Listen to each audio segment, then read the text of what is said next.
നമ്മുടെ ഓറിയന്റേഷന്റെ 8ാമത്തെ സെഷനാണ്. കഴിഞ്ഞ 7 സെഷനും successfully complete ആയിട്ടുണ്ട്. നിങ്ങൾക്ക് എല്ലാവർക്കും ആ ഒരു സെഷനെ കുറിച്ചിട്ട് ഏകദേശം ഒരു ഐഡിയ കിട്ടിയിട്ടുണ്ടാവുമെന്ന് വിചാരിക്കുന്നു. ഇന്നത്തെ സെഷനിൽ നിങ്ങൾക്ക് ഫ്യൂച്ചർ ആയിട്ടുള്ള ഓപ്പർച്യൂണിറ്റീസിനെ കുറിച്ചിട്ടും കരിയർ ഓപ്പർച്യൂണിറ്റീസിനെ കുറിച്ചിട്ടും പറഞ്ഞു തരിക എന്നുള്ളതാണ് ഈ ഒരു സെഷന്റെ ഉദ്ദേശം. ഇതിനു വേണ്ടിയിട്ട് നമുക്കിവിടെ വന്നിട്ടുള്ളത് സാരംഗി മാം ആണ്. സാരംഗി മാമിനെയും അതേപോലെ തന്നെ നമുക്കിന്നിവിടെ സപ്പോർട്ടിങ്ങിനായി വന്നിട്ടുള്ള കൊമേഴ്സ് ഡിപ്പാർട്ട്മെന്റിലെ സ്നേഹ മാമിനെയും സൈക്കോളജി ഡിപ്പാർട്ട്മെന്റിലെ അക്ഷര മാമിനെയും പിന്നെ ഇതിനായി വന്നിട്ടുള്ള നിങ്ങളെല്ലാ ലേണേഴ്സിനെയും ഞാൻ ഈ ഒരു സെഷനിലേക്ക് വെൽക്കം ചെയ്യാണ്. സാരംഗി മാമിനെ കുറിച്ച് പറയുമ്പോൾ സാരംഗി മാം മർക്കസ് കോളേജിൽ നിന്നാണ് ഡിഗ്രി കംപ്ലീറ്റ് ചെയ്തത്. കാലിക്കറ്റ് മർക്കസ് കോളേജിൽ നിന്ന് മാസ്റ്റേഴ്സ് ജനറൽ സൈക്കോളജിയിൽ with specialisation organisation and child സൈക്കോളജിയിൽ ചെയ്തത് BCU ബാംഗ്ലൂരിൽ നിന്നാണ്. ഇപ്പൊ current Inslight child care private ലിമിറ്റഡിൽ ചൈൽഡ് സൈക്കോളജിസ്റ്റ് ആയിട്ട് വർക്ക് ചെയ്യുന്നുണ്ട്. അതോടൊപ്പം തന്നെ മാമിന് ഫ്യൂ മന്ത്സ് HR ഡിപ്പാർട്ട്മെന്റിൽ ഓർഗനൈസേഷണൽ ഡിപ്പാർട്ട്മെന്റിൽ HR ആയിട്ട് വർക്ക് ചെയ്ത എക്സ്പീരിയൻസും കൂടിയുണ്ട്. ഈ ഒരു സെഷന് ശേഷം നിങ്ങൾക്ക് ഒരുപാട് ഡൗട്ട് വരാൻ സാധ്യതയുണ്ട്. ഈ ഒരു സെഷന്റെ ഇടയിൽ ചോദിക്കാതെ അതിന്റെ ഒരു ലാസ്റ്റ് സമയത്ത് നിങ്ങൾക്ക് ചോദിക്കാൻ അവസരം തരുന്ന സമയത്ത് നിങ്ങൾ എല്ലാവരും ഡൗട്ട് ചോദിച്ച് മാമിനായിട്ട് മാക്സിമം ഇന്ററാക്ട് ചെയ്യാൻ ശ്രമിക്കാം. സോ ഞാൻ എല്ലാവരെയും വെൽക്കം ചെയ്യുന്നതിനോടൊപ്പം ഈ സെഷൻ ലീഡ് ചെയ്യുന്നതിന് വേണ്ടിയിട്ട് മാമിനെ ഞാൻ വെൽക്കം ചെയ്യാണ്. Over to you ma'am. Good evening, everyone. Am I audible? Yes ma'am, audible ആണ്. Thank you for the introduction. So, എല്ലാവർക്കും ഞാൻ ഒന്നും കൂടെ എന്നെ ഇൻട്രൊഡ്യൂസ് ചെയ്യാം. എൻ്റെ പേര് സാരംഗി. ഞാനിവിടെ ഇപ്പം 4 ഇയർ ആയിട്ട് ബാംഗ്ലൂരാണ്. ഞാൻ ഇൻസൈറ്റ് എന്ന് പറയുന്ന ഒരു ഓർഗനൈസേഷനിൽ ചൈൽഡ് സൈക്കോളജിസ്റ്റ് ആയിട്ട് വർക്ക് ചെയ്യുവാണ്. പ്രീവിയസ്ലി എനിക്ക് സ്കൂൾ കൗൺസിലർ ആയിട്ട് വർക്ക് ചെയ്തിട്ടുള്ള എക്സ്പീരിയൻസ് ഉണ്ട്. ആൻഡ് ആക്ച്വലി അതിന് മുന്നേ ഞാൻ HR ഫീൽഡിലും ജസ്റ്റ് ഒന്ന് ട്രൈ ചെയ്തിട്ടുണ്ട്. സോ ഇത്രയാണ് എന്നെ പറ്റി പറയുമ്പം. അപ്പം എങ്ങനെയാണ് എന്താണെന്നൊക്കെ ഉള്ളത് നമുക്ക് വഴിയെ ഡിസ്കഷൻസ് ഒക്കെ നടത്താം, എങ്ങനെയാണ് നമ്മുടെ കാര്യങ്ങളൊക്കെ പോകുന്നതെന്നുള്ളത്. സോ നിങ്ങൾക്ക് എല്ലാവരെയും എടുത്തു നിന്ന് ഞാൻ നല്ലൊരു പാർട്ടിസിപ്പേഷൻ, ലൈക്ക് മോർ ദാൻ ഒരു സ്ലൈഡ് വെച്ചിട്ട് ഞാൻ എക്സ്പ്ലെയിൻ ചെയ്യുന്നതിൽ ഉപരി നമുക്ക് കുറച്ച് ഇന്ററാക്റ്റീവ് ആയിട്ട് കാര്യങ്ങളൊക്കെ കൊണ്ടുപോകാം എന്നുള്ള രീതിയിലാണ് ഞാൻ വിചാരിക്കുന്നത്. സോ നിങ്ങൾ എല്ലാവരും കോഓപ്പറേറ്റ് ചെയ്യുമെന്ന് ഞാൻ വിചാരിക്കുന്നു. സോ നമുക്ക് സെഷൻ സ്റ്റാർട്ട് ചെയ്യാം. സോ മോർ ദാൻ ഒരു സ്ലൈഡ് വായിച്ചിട്ട് കാര്യങ്ങൾ എക്സ്പ്ലെയിൻ ചെയ്യുന്നതിലുപരി ഐ വിൽ ഗോ ത്രൂ എനിക്കറിയുന്ന കാര്യങ്ങൾ ഞാൻ നിങ്ങൾക്ക് വേണ്ടി എക്സ്പ്ലെയിൻ ചെയ്തു തരാം. ആൻഡ് എന്തെങ്കിലും നിങ്ങൾക്ക് ഡൗട്ട്സ് ഉണ്ടെങ്കിൽ നിങ്ങൾക്ക് എന്നോട് ചോദിക്കാം. You can raise your hands and ask if you have any concerns or doubts. It's okay.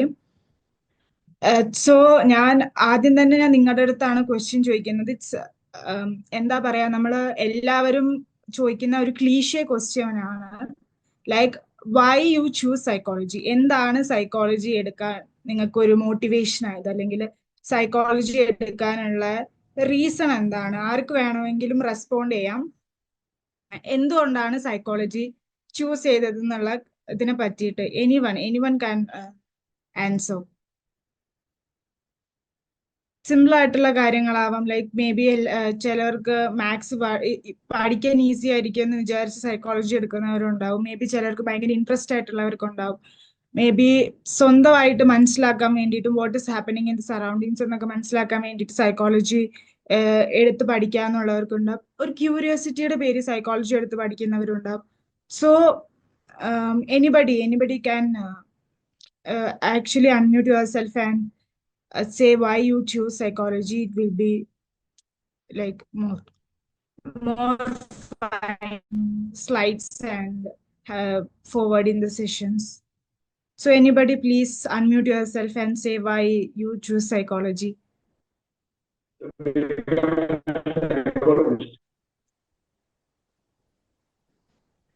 I'm so sorry, it's not audible. To become a psychologist.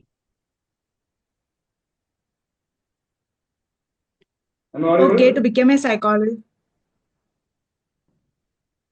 Anybody else? Hi ma'am. Yeah. എൻ്റെ പേര് സൂരജ് എന്നാണ്. അപ്പം ഞാൻ okay. Psychology Y psychology എന്ന് ചോദിക്കുകയാണെന്നുണ്ടെങ്കിൽ definitely എന്ന് പറയുമ്പോൾ നമുക്ക് ആഹ്, ഒരു എൻ്റെ എൻ്റെ മനസ്സിൽ ജസ്റ്റ് ഒരു ക്യൂരിയോസിറ്റി ആണ്. പിന്നെ അതിന്റെ കൂടെ തന്നെ ഞാൻ എപ്പോഴും ചിന്തിക്കുന്നത് ഇപ്പോൾ സറൗണ്ടിങ്സിൽ നടക്കുന്ന കാര്യങ്ങൾ അല്ലെങ്കിൽ ഒരു ഒരു ഹ്യൂമൻ ബിഹേവിയർ ആണെങ്കിൽ പോലും തന്നെ വൈ എന്നുള്ളൊരു ചോദ്യം എൻ്റെ മനസ്സിൽ എപ്പോഴും വരാറുണ്ട്. വൈ ഇറ്റ് ഈസ് ഹാപ്പനിങ് അല്ലെങ്കിൽ വൈ ഇറ്റ്സ് ഒക്കറിങ് എന്നുള്ള ആ ഒരു സാധനം വരാറുണ്ട്. സോ ഒരു ക്യൂരിയോസിറ്റിയുടെ ഭാഗമായിട്ടാണ് എടുത്തത്. അപ്പം ബേസിക്കലി ഒരു നോളജ് ഗെയിനിങ് എന്നുള്ളൊരു സാധനത്തിലൂടെയാണ് ഞാൻ പോകുന്നത്. പിന്നെ അത് മാത്രമല്ല, ഇതൊരു psychology is just A science. അപ്പൊ നമ്മുടെ ചുറ്റും നടക്കുന്നത് സയന്റിഫിക് പരമായിട്ടാണ് എല്ലാ പ്രോസസ്സും നടക്കുന്നത്. അപ്പം അതിന്റെ ഭാഗമായിട്ട് സൈക്കോളജി പഠിക്കുന്നത് ഡെഫിനറ്റ്ലി നമ്മുടെ ഒരു എന്താ പറയാ, നമ്മുടെ ലൈഫിനെ തന്നെ ഒരു അപ്ലിഫ്റ്റ് ചെയ്യുന്ന ഒരു സാധനമായിട്ടാണ് ഞാൻ കരുതുന്നത്. എനിക്ക് ശരിക്കും ആ റെസ്പോൺസ് എനിക്ക് ഭയങ്കരമായിട്ട് ഇഷ്ടപ്പെട്ടു. ആക്ച്വലി സൈക്കോളജി ഒരു സയൻസ് ആണെന്ന് പറയുന്നത് പറഞ്ഞു കേട്ടപ്പോൾ ഐ ഫെൽറ്റ് വെരി ഹാപ്പി. കാരണം നമ്മൾ സൈക്കോളജിയാണ് പഠിക്കുന്നതെന്ന് അല്ലെങ്കിൽ ഒരു സൈക്കോളജിസ്റ്റ് ആയിട്ട് വർക്ക് ചെയ്യുന്നതെന്ന് പറയുമ്പോൾ തന്നെ ആദ്യം നമുക്ക് നമ്മുടെ ചുറ്റുപാടുന്ന് കിട്ടുന്ന ഫസ്റ്റ് ക്വസ്റ്റ്യൻ എന്ന് പറയുന്നത് തന്നെ എന്റെ മുഖത്ത് നോക്കിയിട്ട് എന്റെ കണ്ണി നോക്കിയിട്ട് ഞാൻ എന്താ മനസ്സിൽ വിചാരിക്കുന്നതെന്ന് പറയാൻ പറ്റുമോ? അങ്ങനെയാ എല്ലാവരും ചോദിക്കുക. ആദ്യം തന്നെ ചോദിക്കാതാ. ഇപ്പോഴും ആൾക്കാർ കുറെ ആൾക്കാരുടെ അടുത്ത് ഒരു തെറ്റിദ്ധാരണയുണ്ട്, നമ്മുടെ മുഖത്ത് നോക്കി എന്താ നടക്കുന്നതെന്ന് ആൾക്കാർക്ക് പറയാൻ പറ്റും.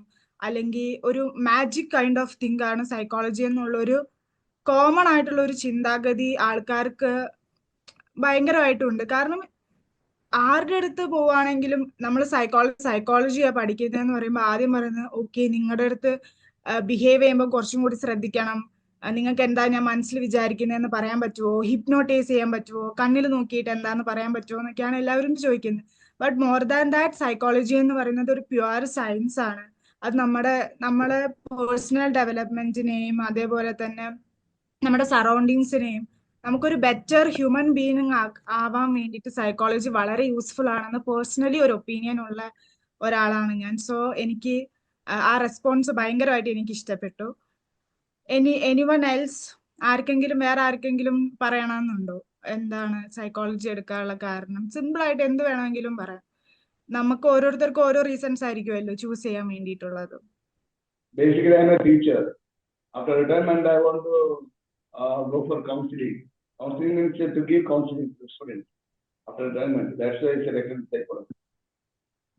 Till that, I have counseled the children without training. So now with training. That's what I have said. Okay. വേറെ ആർക്കെങ്കിലും എന്തെങ്കിലും അഡീഷണൽ ആയിട്ട് പറയാനുണ്ടോ? മാഡം, എൻ്റെ പേര് സുമിത. ഞാനൊരു ഹൗസ് വൈഫാണ്. പിന്നെ എൻ്റെ ഡിഗ്രി കഴിഞ്ഞിട്ട് ഒരുപാട് വർഷമായി, 10-27 വർഷമായി. അപ്പം എനിക്ക് ഒരു സൈക്കോളജിസ്റ്റ് ആയിട്ട് വർക്ക് ചെയ്യണമെന്നുണ്ട്. പിന്നെ എനിക്ക് സൈക്കോളജിനോട് വളരെ താല്പര്യം, ഇൻട്രസ്റ്റ് ഉണ്ട്. ഇപ്പൊ ഇതിൽ PG ചെയ്തിട്ട് ഒരു സൈക്കോളജിസ്റ്റ് ആവണമെന്നുള്ള ഒരു ആഗ്രഹത്തോടെയാണ്. ഇത്രയും ഇയർ ഗ്യാപ്പ് ഒക്കെ വന്നല്ലോ എനിക്ക്. അപ്പൊ ഇനി എനിക്ക് എന്തെങ്കിലും ചെയ്യാം എന്നുള്ള ആ ഒരു മനസ്സിലൊരു വിശ്വാസം, അതിലാണ് ഞാനിപ്പോ ഇതില് അഡ്മിഷൻ എടുത്തിരിക്കുന്നത്, സൈക്കോളജി എടുത്ത് പഠിക്കാൻ തീരുമാനിച്ചത്. വളരെ എന്താ നമ്മള് ഇത്രയും നമ്മളെ കരിയറിൽ ബ്രേക്ക് വന്നിട്ടും വീണ്ടും കരിയർ കണ്ടിന്യൂ ചെയ്യണം, നമുക്കൊരു ഗ്രോത്ത് വേണമെന്ന് വിചാരിച്ച് നമ്മള് സ്റ്റഡീസ് കണ്ടിന്യൂ ചെയ്യുന്നതൊക്കെ അത് വളരെ നല്ലൊരു കാര്യമാണ്. ആൻഡ് ഞാൻ പേഴ്സണലി പറയുവാണെങ്കിൽ, എന്റെ എക്സ്പീരിയൻസ് പറയുവാണെങ്കിൽ എനിക്കൊരു സൈക്കോളജിസ്റ്റ് ആവണമെന്നുള്ള എനിക്ക് കുഞ്ഞു മുതൽ എന്ന് വെച്ച് കഴിഞ്ഞാൽ ഒരു 8th സ്റ്റാൻഡേർഡ് മുതൽ എനിക്കൊരു സൈക്കോളജിസ്റ്റ് ആവണം എന്നുള്ള ഒരു ആഗ്രഹം കൊണ്ടാണ് ഞാൻ സൈക്കോളജി പെർസ്യൂ ചെയ്യാമെന്ന് വിചാരിക്കുന്നത്.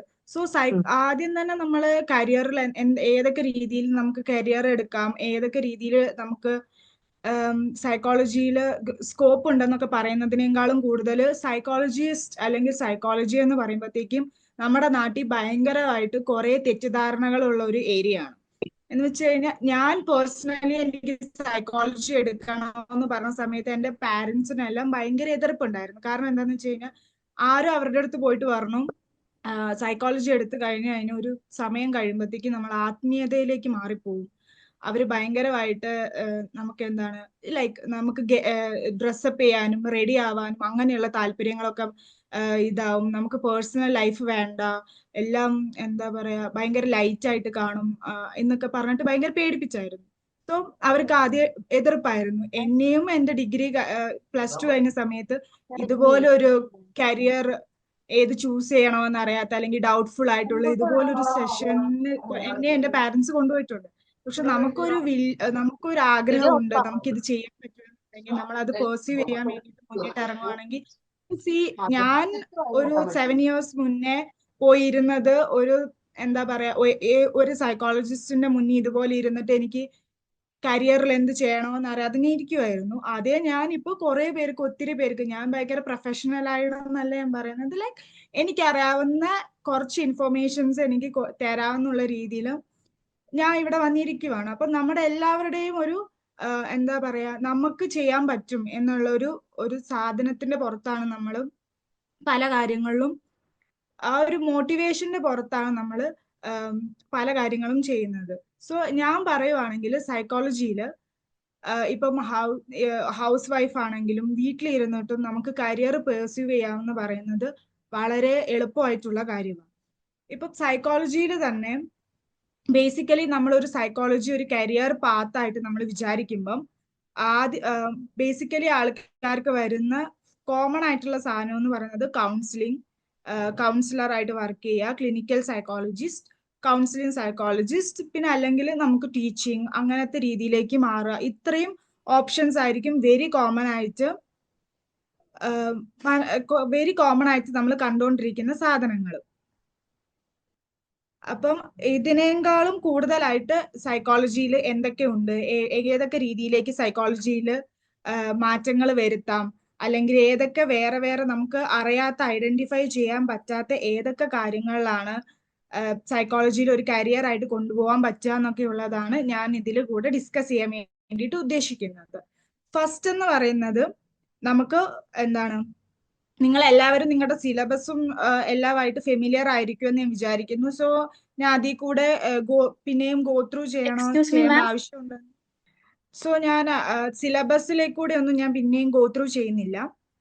നമ്മളൊരു ഇപ്പൊ ഒരു പ്രോപ്പർ ക്ലിനിക്കൽ സൈക്കോളജിസ്റ്റ് ആയിട്ട് നമുക്ക് വർക്ക് ചെയ്യണമെന്നുണ്ടെങ്കിൽ, അല്ലെങ്കിൽ നമുക്കൊരു പ്രൊഫസർ, ടീച്ചർ എന്നുള്ള രീതിയിലേക്കൊക്കെ ടീച്ചിങ് ഒക്കെ നമുക്ക് സൈക്കോളജിയിൽ മുന്നോട്ടൊരു കരിയർ ആയിട്ട് കൊണ്ടുപോകണമെന്നുണ്ടെങ്കിൽ നമ്മൾ നമ്മുടെ ഡിഗ്രിക്ക് ശേഷം മാസ്റ്റേഴ്സ് ചെയ്തിട്ട് നമ്മൾ MPhil ഓർ PhD എടുക്കേണ്ട ആവശ്യമുണ്ട്. എന്ന് വെച്ച് കഴിഞ്ഞാൽ നമ്മൾ മാസ്റ്റേഴ്സ് കഴിഞ്ഞിട്ട് MPhil ചെയ്യുമ്പോൾ നമുക്ക് RCI രജിസ്ട്രേഡ് ആയിട്ടുള്ള ക്ലിനിക്കൽ സൈക്കോളജിസ്റ്റ് ആണെന്നുള്ള സർട്ടിഫൈ ആവുമ്പോൾ മാത്രമേ നമുക്ക് ക്ലിനിക്കൽ സെറ്റപ്പിൽ ഡയഗ്നോസിസ് ചെയ്യാൻ വേണ്ടിയിട്ടും, അല്ലെങ്കിൽ നമുക്ക് നമ്മുടെ മുന്നിൽ വരുന്ന ക്ലയന്റിന് ഇതാണ്, ഈ ഇഷ്യൂ ആണ്, അവർക്ക് ഈ സൈക്കോളജിക്കൽ കണ്ടീഷനിൽ കൂടെയാണ് അവർ ഗോ ത്രൂ ചെയ്യുന്നതെന്ന് നമുക്ക് കറക്റ്റായിട്ട് പറയാൻ വേണ്ടിയിട്ട് നമുക്ക് ഒരു MPhil അല്ലെങ്കിൽ PhDയുടെ ആവശ്യമുണ്ട്. അതേപോലെ തന്നെ നമുക്ക് റിസർച്ച് ഏരിയസിലേക്കൊക്കെ പോകാൻ വേണ്ടിയിട്ടാണെങ്കിലും നമുക്ക് എന്താണ് MPhil, PhD ഇത് രണ്ടുമാണ് നമുക്ക് ഹയർ സ്റ്റഡീസിന്റെ കാര്യമായിട്ട് പറയുമ്പോഴത്തേക്കും നമുക്ക് സൈക്കോളജിയിൽ പറയാനുള്ളത്. ഇപ്പം മോസ്റ്റ്ലി നമുക്കൊരു മാസ്റ്റേഴ്സ് ഡിഗ്രി ഉണ്ടെങ്കിൽ നമുക്ക് നോർമൽ എയ്ഡഡ് കോളേജസിൽ, അതേപോലെ +1, +2സിലൊക്കെ സൈക്കോളജി പ്രൊവൈഡ് ചെയ്യുന്ന സ്കൂൾസിലൊക്കെ നമുക്ക് ടീച്ചറായിട്ട് നമുക്ക് പഠിപ്പിക്കാനൊക്കെ പറ്റും.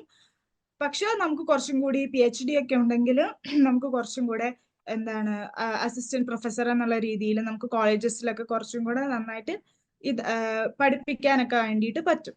പിന്നെ അടുത്തതെന്ന് പറയുന്നത് നമുക്ക് റിസർച്ച് ചെയ്യാൻ വേണ്ടിയിട്ടാണ്. സൈക്കോളജിയിൽ ഏറ്റവും കുറവായിട്ട് ആൾക്കാർക്ക് ഒട്ടും പരിചയമില്ലാത്ത അല്ലെങ്കിൽ അധികം ഫെമിലിയർ അല്ലാത്ത ഒരു ഏരിയ ആണ് റിസർച്ച് ഏരിയ എന്ന് പറയുന്നത്. ഈ റിസർച്ച് ഏരിയ എന്ന് പറയുന്നത് നമുക്ക് മാസ്റ്റേഴ്സ് കഴിഞ്ഞിട്ടാണെങ്കിലും, അല്ലെങ്കിൽ നമുക്കൊരു MPhil അതൊക്കെ എടുക്കുന്നതിന്റെ മുന്നേ നമുക്ക് ആരെങ്കിലും വലിയ വലിയ സ്റ്റഡീസ് അല്ലെങ്കിൽ റിസർച്ചുകൾ കണ്ടക്ട് ചെയ്യുന്നുണ്ടെങ്കിൽ അവർക്ക് അസിസ്റ്റ് ചെയ്യാൻ വേണ്ടിയിട്ട് നമുക്ക് പറ്റും. അതൊരു പെയ്ഡ് ജോബ് തന്നെയാണ്. നമുക്ക് റിസർച്ചിൽ ഇൻട്രസ്റ്റ് ഉണ്ടെങ്കിൽ നമുക്ക് എന്താണ് കുറച്ചും കൂടെ ഇൻട്രസ്റ്റിംഗ് ആയിട്ടുള്ള ടോപ്പിക്സ്, ലൈക്ക് നമ്മുടെ സറൗണ്ടിങ്സിലുള്ള ടോപ്പിക്സ് നമുക്ക് എടുത്തിട്ട് നമുക്കൊരു റിസർച്ച് ചെയ്യുന്ന ഒരു റിസർച്ചർ അണ്ടറിൽ നമുക്ക് അവരുടെ അസിസ്റ്റന്റ് ആയിട്ട് റിസർച്ചിൽ തന്നെ നമുക്ക് കരിയർ പെർസീവ് ചെയ്യാൻ വേണ്ടി പറ്റും. അങ്ങനെ ചെയ്യുമ്പോഴത്തേക്കും നമുക്ക് എന്താണ് കുറച്ചും കൂടെ നമുക്ക് ഭാവിയിൽ PhD ഓർ MPhil ഒക്കെ ചെയ്യണമെന്നുണ്ടെങ്കിൽ അത് കുറച്ചും കൂടെ ഹെൽപ്ഫുൾ ആയിട്ട് നമുക്ക് ഇതാക്കാൻ വേണ്ടിയിട്ട് പറ്റും. പിന്നെ ഈ മാസ്റ്റേഴ്സും MPhilഉം ഒന്നും നമ്മൾ ചെയ്തിട്ടില്ല, അല്ല സോറി PhD MPhil ഒന്നും ചെയ്യാണ്ട് നമ്മള് മാസ്റ്റേഴ്സ് വെച്ചിട്ട് നമുക്ക് ഏതൊക്കെ രീതിയിലേക്കുള്ള കരിയർ ആണ് സൈക്കോളജി വെച്ചിട്ട് കൊണ്ടുപോകാൻ പറ്റുക എന്ന് പറഞ്ഞു കഴിഞ്ഞാല്, ഒന്ന് ക്ലിനിക്കൽ സെറ്റപ്പിൽ തന്നെ നമുക്കൊരു സർട്ടിഫൈഡ് ക്ലിനിക്കൽ സൈക്കോളജിസ്റ്റിന്റെ അണ്ടറിൽ നമുക്ക് നമ്മുടെ കരിയർ സ്റ്റാർട്ട് ചെയ്യാൻ വേണ്ടിയിട്ട് പറ്റും ആസ് എൻ അസിസ്റ്റന്റ് ആയിട്ട്. ലൈക്ക് നമുക്ക് അവിടെ അസസ്മെന്റ്സ് ചെയ്യാൻ വേണ്ടിയിട്ട് അവര് നമുക്ക് വരുന്ന ക്ലയൻസിന് അസസ്മെന്റ്സ് എടുക്കാൻ വേണ്ടിയിട്ട്, അല്ലെങ്കിൽ അവരുടെ ഡയഗ്നോസിസിലും നമുക്ക് കുറെ ആക്ടിവിറ്റീസ് ഒക്കെ ചെയ്യാനുണ്ട്. അതിലൊക്കെ നമുക്ക് ഹെൽപ്പ് ചെയ്യാനായിട്ടൊക്കെ നമുക്ക് ഒരു സർട്ടിഫൈഡ് പ്രൊഫഷണലിന്റെ അണ്ടറിൽ അസിസ്റ്റന്റ് ആയിട്ട് നമുക്ക് നമുക്ക് നമ്മുടെ കരിയർ സ്റ്റാർട്ട് ചെയ്യാൻ വേണ്ടിയിട്ട് പറ്റും. ഇപ്പൊ ഈ അസസ്മെന്റ്സ് എടുക്കാന്നൊക്കെ പറയുമ്പോൾ മേ ബി നിങ്ങൾക്ക് ചിന്തിക്കാം, ഈ ഒരു അസസ്മെന്റ് എടുക്കുന്ന ജോലിയൊക്കെ ചെയ്യുമ്പം ഇതൊക്കെ ഇപ്പൊ ഇത്ര പെയ്ഡ് ആയിരിക്കുമോ? മോർ ദാൻ നമ്മളൊരു കരിയർ ചൂസ് ചെയ്യുമ്പം നമുക്ക് കുറച്ചും കൂടി പെയ്ഡ് ആയിരിക്കണം, നമുക്ക് നമ്മുടെ നീഡ്സ് സാറ്റിസ്ഫൈ ചെയ്യുന്ന പൈസ നമുക്ക് ഏൺ ചെയ്യാൻ പറ്റണമല്ലോ. സോ സൈക്കോളജിക്കൽ അസസ്മെന്റ്സ് എന്നൊക്കെ പറയുന്നത് അത് ഭയങ്കരമായിട്ട്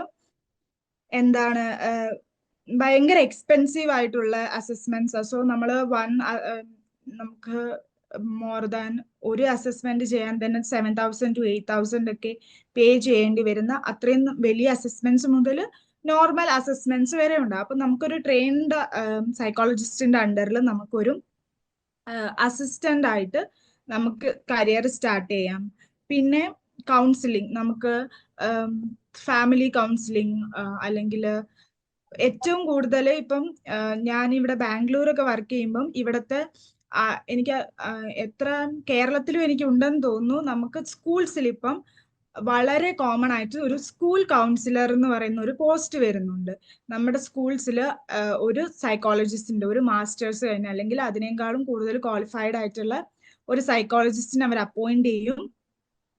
നമുക്ക് അവിടെ ഈ സ്റ്റുഡൻസിന് എന്തെങ്കിലും ഇഷ്യൂസ് ഉണ്ടോ, അവർക്ക് എന്തെങ്കിലും ഡെവലപ്മെന്റൽ ഡിലേസോ അല്ലെങ്കിൽ ലേണിംഗ് ഡിസബിലിറ്റീസ്, നമുക്ക് പഠിക്കാൻ ബുദ്ധിമുട്ടുള്ള പിള്ളേരുണ്ടാവും, അല്ലെങ്കിൽ അവരുടെ വീട്ടിലെ കുറെ ട്രോമാസ് അങ്ങനത്തെ കാര്യങ്ങളൊക്കെ കാരണം കുറച്ചും കൂടെ ബുദ്ധിമുട്ട് അനുഭവിക്കുന്ന പിള്ളേരൊക്കെ ഉണ്ട്. അപ്പൊ അവർക്ക് വേണ്ടിയിട്ടുള്ള സെഷൻസ് എടുക്കുക, അങ്ങനത്തെ കാര്യങ്ങൾ അത് അണ്ടർസ്റ്റാൻഡ് ചെയ്യുക, കുറച്ചും കൂടെ അവരുടെ ഒരു സ്കൂൾ ലൈഫ് അല്ലെങ്കിൽ അവരുടെ ഒരു ഗ്രോത്തിനെ ഹെൽപ്പ് ചെയ്യുന്ന രീതിയിലേക്ക് മാറാൻ വേണ്ടിയിട്ട് മോസ്റ്റ് ഓഫ് ദ സ്കൂൾസിലും മോർ ദാൻ ഇന്റർനാഷണൽ സ്കൂൾസിലും ഒക്കെ അവിടെ ഒരു സ്കൂൾ സൈക്കോളജിസ്റ്റ് എന്ന് പറഞ്ഞിട്ട് അല്ലെങ്കിൽ സ്കൂൾ കൗൺസിലർ എന്ന് പറയുന്ന ഒരു പോസ്റ്റ് ഉണ്ട്. അപ്പൊ നമുക്ക് മാസ്റ്റേഴ്സിന് ശേഷം നമുക്ക് ചെയ്യാൻ പറ്റുന്ന ഒരു ജോലിയാണ് അത്. ഇത് എന്ന് വെച്ച് കഴിഞ്ഞാൽ അത് നമുക്ക് വേരിയസ് കൈൻഡ്സ് ഓഫ് ക്ലയന്റിനെ, കുറെ വെറൈറ്റി ഓഫ്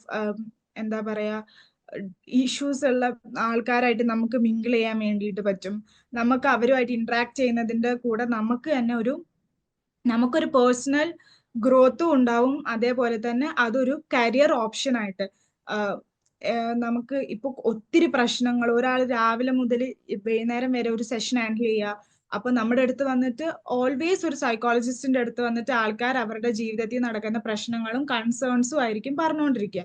സോ നമുക്കൊരു പോയിന്റ് എത്തുമ്പം നമുക്ക് തന്നെ ഭയങ്കരമായിട്ടൊരു ബുദ്ധിമുട്ട് ഫീൽ ചെയ്യാൻ വേണ്ടിയിട്ട് തുടങ്ങും. അപ്പൊ അങ്ങനെയൊന്നും ഹാൻഡിൽ ചെയ്യാൻ പറ്റുന്നില്ല, നമുക്ക് കുറച്ചും കൂടെ ലൈറ്റ് ആയിട്ടുള്ള ഒരു ജോബാണ് നോക്കുന്നതെങ്കിൽ നമുക്ക് ചെയ്യാൻ പറ്റുന്ന ഒരു ജോലിയാണ് ഈ സ്കൂൾ കൗൺസിലർ എന്നുള്ള ജോലി. നമുക്ക് വളരെ ലൈറ്റ് ആയിട്ട് നോർമൽ ആയിട്ട് ചെയ്യാൻ പറ്റുന്ന ഒരു ജോലിയാണ് സ്കൂൾ കൗൺസിലർ. ഇനി നെക്സ്റ്റ് കരിയർ ഓപ്ഷൻ എന്ന് പറയുന്നത് HR ഫീൽഡിലുള്ള കരിയർ ഓപ്ഷൻ ആണ്. ഇതിനെ പറ്റിയിട്ട് അധികം ആൾക്കാർക്കൊന്നും വലിയൊരു ധാരണയില്ല. കാരണം സൈക്കോളജി പഠിച്ചു കഴിഞ്ഞാൽ എങ്ങനെ HR ആവാൻ പറ്റുക, MBA ഒക്കെ കഴിഞ്ഞാലല്ലേ HR ആവാൻ പറ്റത്തുള്ളൂ, അങ്ങനെയുള്ളൊരു ധാരണ പൊതുവേ ഉണ്ട്. പക്ഷെ കുറെ കോർപ്പറേറ്റ്സ് കമ്പനീസും എല്ലാവരും സൈക്കോളജിയിൽ, ഓർഗനൈസേഷൻ സൈക്കോളജിയിൽ സ്പെഷ്യലൈസേഷൻ എടുത്തിട്ടുള്ള അല്ലെങ്കിൽ സൈക്കോളജി ബാക്ക്ഗ്രൗണ്ട് ഉള്ളവരെ HR ആയിട്ട് അവര് റിക്രൂട്ട് ചെയ്യാൻ വേണ്ടിയിട്ട് ട്രൈ ചെയ്യാറുണ്ട്. കാരണം ഇറ്റ്സ് മോർ ലൈക്ക് അവരുടെ എംപ്ലോയീസിന്റെ വെൽബീയിങ്, പിന്നെ അവർക്ക് ഓഫീസിൽ എന്തെങ്കിലും ഇഷ്യൂസ് ഉണ്ടോ, അല്ലെങ്കിൽ എംപ്ലോയീസിന്റെ ഇടയിലുള്ള ഇഷ്യൂസ്, അങ്ങനത്തെ കാര്യങ്ങളൊക്കെ മനസ്സിലാക്കാൻ വേണ്ടിയിട്ട് അവരുടെ ഒരു വെൽബീയിങ്ങിന് വേണ്ടിയിട്ട് ഒരു സൈക്കോളജിസ്റ്റിനെ പോസ്റ്റ് ചെയ്യാന്നുള്ളൊരു കാര്യം എന്താണ് ഇപ്പം ഓൾമോസ്റ്റ് ഒരുവിധ എല്ലാ കോർപ്പറേറ്റ് കമ്പനീസിലും നടക്കുന്നുണ്ട്. അപ്പൊ നോർമൽ എച്ച് ആർ ചെയ്യുന്ന ജോലികൾ തന്നെയായിരിക്കും നമുക്ക് അവിടെ ചെയ്യാനുണ്ടാവുക. ലൈക്ക് എന്താണ് ഡോക്യുമെന്റേഷൻ ഉണ്ടാവും, പിന്നെ എംപ്ലോയി എൻഗേജ്മെന്റ് ആക്ടിവിറ്റീസ് ഉണ്ടാവും. എംപ്ലോയി എൻഗേജ്മെന്റ് ആക്ടിവിറ്റീസ് എന്ന് പറഞ്ഞു കഴിഞ്ഞാൽ വേരിയസ് ഡിപ്പാർട്ട്മെന്റ്സിൽ വർക്ക് ചെയ്യുന്ന എംപ്ലോയീസിനെ എല്ലാം നമ്മൾ എന്താണ് ഗ്യാദർ ചെയ്തിട്ട് അവരുടെ ഇടയിൽ എന്തെങ്കിലും ഫൺ ആയിട്ടുള്ള ആക്ടിവിറ്റീസ് ചെയ്യുക, ഗെയിംസ് ചെയ്യുക, ആക്ടിവിറ്റീസ് കണ്ടക്ട് ചെയ്യുക, ടു അവരുടെ മെന്റൽ ഹെൽത്തിനെ എഫക്ട് ചെയ്യാതെ അവർ ഹാപ്പി ആയി പ്രൊഡക്റ്റീവ് ആയിട്ട് ഇരിക്കാൻ വേണ്ടിയിട്ട് ഹെൽപ്പ് ചെയ്യാൻ വേണ്ടിയിട്ടാണ് കോർപ്പറേറ്റ് കമ്പനീസ് എല്ലാവരും കൂടുതലും ഒരു സൈക്കോളജി ബാക്ക്ഗ്രൗണ്ട് ഉള്ള ഒരാളെ HR ആയിട്ട് ഇതാക്കുന്നത്. പിന്നെ നമുക്ക് നോർമൽ ആയിട്ടുള്ള റിക്രൂട്ട്മെന്റ്, ആൾക്കാരെ ഇന്റർവ്യൂ ചെയ്യുക, ഷോർട്ട് ലിസ്റ്റ് ചെയ്യുക, ഓൺ ബോർഡ് ചെയ്യുക, അങ്ങനത്തെ കാര്യങ്ങളൊക്കെയാണ് ഈ HR ഫീൽഡിൽ ചെയ്യാനുള്ളത്. സോ നിങ്ങൾ എൻ്റെ ഇൻട്രോ പറഞ്ഞപ്പോൾ കേട്ടിട്ടുണ്ടാവും, എനിക്ക് ചൈൽഡ് സൈക്കോളജിയിലും ഓർഗനൈസേഷണൽ സൈക്കോളജിയിലുമാണ് ഞാൻ സ്പെഷ്യലൈസേഷൻ എടുത്തിട്ടുള്ളത്. സോ ഞാൻ HR ഫീൽഡിലും കുറച്ചൊരു ഫ്യൂ മന്ത്സ് ഞാൻ HR ഫീൽഡിലും ഒന്ന് ട്രൈ ചെയ്ത് നോക്കിയിട്ടുണ്ടായിരുന്നു, എങ്ങനെയാണ് കാര്യങ്ങൾ എന്നൊക്കെ അറിയാൻ വേണ്ടിയിട്ട്. സോ നമുക്ക് സഡൻ ആയിട്ട് ഒരു കരിയർ ചേഞ്ച് വേണം. നമുക്ക് എന്താണ് ഈ ക്ലിനിക്കൽ സൈക്കോളജി, അല്ലെങ്കിൽ എപ്പോഴും നമുക്കൊരു ക്ലിനിക്കൽ സെറ്റപ്പിൽ ഒരാൾ വന്ന് അവരുടെ ഇഷ്യൂസ് പറയുന്നു, നമ്മൾ അതിന് സൊല്യൂഷൻസ് പറയാന്നല്ല, നമ്മൾ അത് കേൾക്കുന്നു, നമ്മൾ അവരെ ഹെൽപ്പ് ചെയ്യുന്നു. നമുക്കൊരു പോയിന്റ് ഇത് ഭയങ്കരമായിട്ടും നമുക്ക് ഹാൻഡിൽ ചെയ്യാൻ പറ്റുന്നില്ല, നമുക്കൊരു കരിയർ ചേഞ്ച് വേണമെന്നൊക്കെ തോന്നുവാണെങ്കിൽ കംപ്ലീറ്റ്ലി ഡിഫറെന്റ് ആയിട്ടുള്ള ഒരു ഫീൽഡാണ് നമ്മൾ ഓർഗനൈസേഷണൽ സൈക്കോളജി അല്ലെങ്കിൽ HR ഫീൽഡ് എന്ന് പറയുമ്പോഴത്തേക്കും. കംപ്ലീറ്റ്ലി ഒരു കോർപ്പറേറ്റ് ജോലിയൊക്കെ ആഗ്രഹിക്കുന്ന ആൾക്കാർക്ക് പെർസീവ് ചെയ്യാൻ പറ്റിയ ഒരു കരിയറാണ് ഈ സൈക്കോളജിയിലെ ഓർഗനൈസേഷണൽ സൈക്കോളജി എന്ന് പറയുന്ന ഇത് പറയുന്നത്. പിന്നെ നോർമൽ നമ്മുടെ സ്കൂൾ സൈക്കോളജിസ്റ്റിനെ ഒക്കെ പറ്റിയിട്ട് പറഞ്ഞു.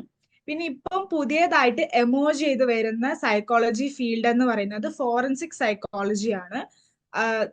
അപ്പൊ നമ്മള് ക്രിമിനൽസിന്റെ കൂടെ നമുക്ക് ക്രിമിനൽ സൈക്കോളജിയും ലോസും ഒക്കെ ആയിട്ടുള്ള എന്താണ് കാര്യങ്ങളൊക്കെ പഠിക്കാൻ വേണ്ടിയിട്ടുള്ളതാണ് forensic psychology. It's very new ആണ്, എമേർജിങ് ആണ്. ഐ തിങ്ക് ഗുജറാത്ത് യൂണിവേഴ്സിറ്റി അങ്ങനെയുള്ള കുറച്ച് യൂണിവേഴ്സിറ്റീസ് മാത്രമേ ഇപ്പം കറന്റ്ലി ഇത് പ്രൊവൈഡ് ചെയ്യുന്നുള്ളൂ.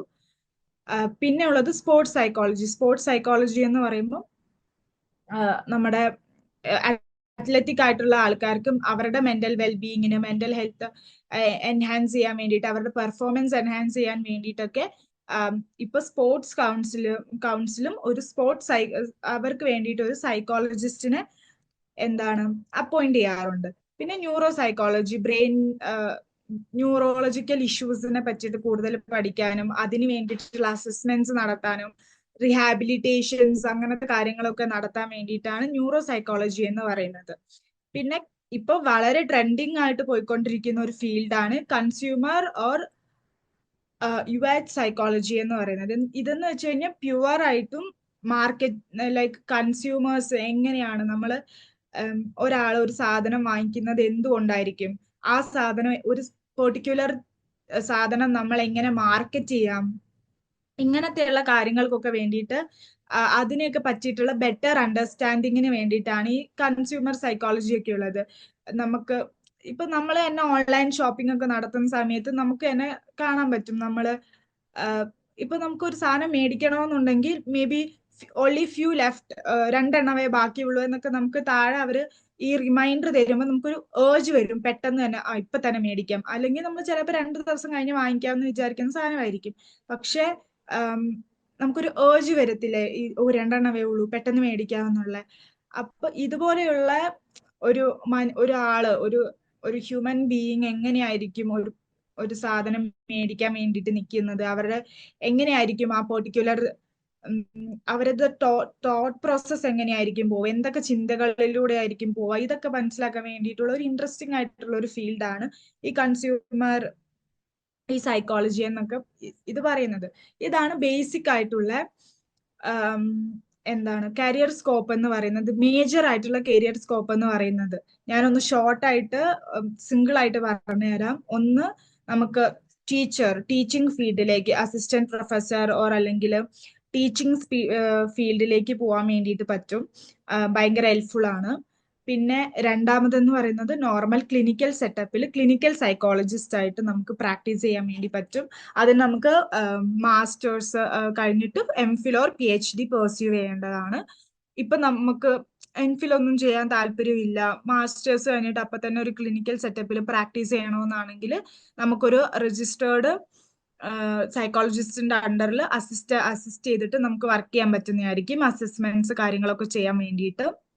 പിന്നെ രണ്ടാമത്തത് കൗൺസിലിംഗ് എന്ന് പറയുമ്പോൾ ഫാമിലി കൗൺസിലിംഗ്, ചൈൽഡ് സൈക്കോതെറാപ്പി അങ്ങനത്തെ കാര്യങ്ങളൊക്കെ ചെയ്യാൻ വേണ്ടിയിട്ട് ഹെൽപ്ഫുൾ ആയിരിക്കും.